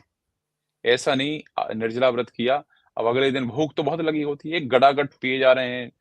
कई बार हम ऐसा करते हैं कि एक तो एसिडिटी ऑलरेडी है, भूखे रहे हैं और फिर आप नींबू पानी दबा-दब पिए जा रहे हैं, तो और एसिडिटी बढ़ जाती है, कई बार वॉमिटिंग हो जाती है, ऐसी सब स्थिति बनती है। तो उसको ग्रेजुअल आपकी एलिमेंट्री कैनाल में पिछले 24 घंटे से कुछ नहीं गया है, तो आपको धीरे-धीरे, धीरे उसको छोड़ना है। आप हुँ, थोड़ा हुँ। जल पी कर के आराम कीजिए, राहत लीजिए, फिर धीरे-धीरे, धीरे दोपहर तक आप प्रसाद लीजिए। कई बार क्या होता है कि एकदम ऐसा लगता है कि पानी अमृत के समान लगता है, ऐसे गटागट पानी पी जाते हैं, जूस पी रहे हैं, ये पी रहे हैं, वो पी रहे हैं, भोजन भी कर डालते हैं, वो नहीं करना है। आराम-आराम से आपको फास्ट ब्रेक करना है। जल खा करके थोड़ा-सा अन्न लेकर के फास्ट ब्रेक कीजिए और फिर जब दोपहर के 10 बजते हैं, 11 बजते हैं, हल्का ब्रेकफास्ट करके और फिर बाद में लंच वगैरह लेकर के आप फास्ट ब्रेक करें। ये तो एक बात होगी। दूसरे जो तो ये तो निर्जला के संबंध में। हुँ, हुँ। दूसरा जल पीकर के एकादशी करना, तीसरा फल और दूध के साथ में। अपूर्व जी मैं कहूँगा कि सबसे बेस्ट है फल और दूध के साथ में एकादशी कीजिए, उसमें क्या हम सुरक्षित रहते हैं। हुँ, अब हुँ। फिर अगली एकादशी जो हम नए लोगों को सजेस्ट करते हैं क्योंकि उनको तो फल और दूध में भी चलता नहीं है। बोलते हैं हुँ, भाई हुँ। आप मोरिया खा लो, साबूदाना खा लो, पकौड़े खा लो, ये खा लो, वो खा लो, हुँ, हुँ। तमाम सारी चीज़ें। हमारे गोविंदास में भी रेगुलर डेज़ में 2-3 आइटम होते हैं, एकादशी के दिन 10-12 आइटम होते हैं, ज़्यादा बिल्कुल। आइटम बनते हैं। तो ऐसे समय आप क्या कीजिए कि कम से कम यदि हम ऑयल की बात करें, जो ग्राउंडनट ऑयल है, मूँगफली का तेल है, वो ठीक समझा जाता है। यदि कच्ची घानी वगैरह से आपको आपको रिलायबिलिटी होनी चाहिए, सही है सोर्स। हुँ, हुँ। दूसरा जो सनफ्लावर ऑयल होता है, उसको भी हम यूज़ कर सकते हैं। सबसे बेस्ट होगा अ, यदि हमारे रिलायबल सोर्सेज़ से हमारे पास घी आया है, उसको उपयोग कर सकते हैं। लेकिन मैं यही कहूँगा कि सब में खतरा तो बना ही रहता है इसमें, एक रिस्क तो बनी ही रहती है। इसलिए निर्जला एकादशी कर ही लेनी चाहिए। यदि गलती से भी कोई एकादशी में कुछ ऊँच-नीच हो गई, यदि आप हर एकादशी फल और दूध पर नहीं कर पा रहे हैं, तो हुँ, निर्जला हुँ। तो ज़रूर कीजिए। कुछ एकादशी में ऊँच-नीच हो गई है, तो कम से कम कंपनसेट हो जाएगा, हम उसका पाप जी, नहीं मानेंगे। बिल्कुल। तो अपूर्वा जी, आपको भी मुझे लगता है कि आपके सवाल का जवाब मिल गया होगा कि किस तरीके से हम एकादशी का व्रत सही तरीके से कर सकते हैं, खाने-पीने का कैसे ध्यान रख सकते हैं। और आज हमारे साथ धीर शांत दास प्रभु जी हैं, जिनसे आज हमने बहुत सारी चर्चा करी, बहुत सारे सवाल पूछे हैं और आपके भी सवाल हमने प्रयास किया कि आपके सवालों का जवाब मिल सके। प्रभु जी, ये जो आज का टाइम है मेरे लिए बहुत स्पेशल है। आपसे ब पहली बार मुखातिब हुआ और पहली बार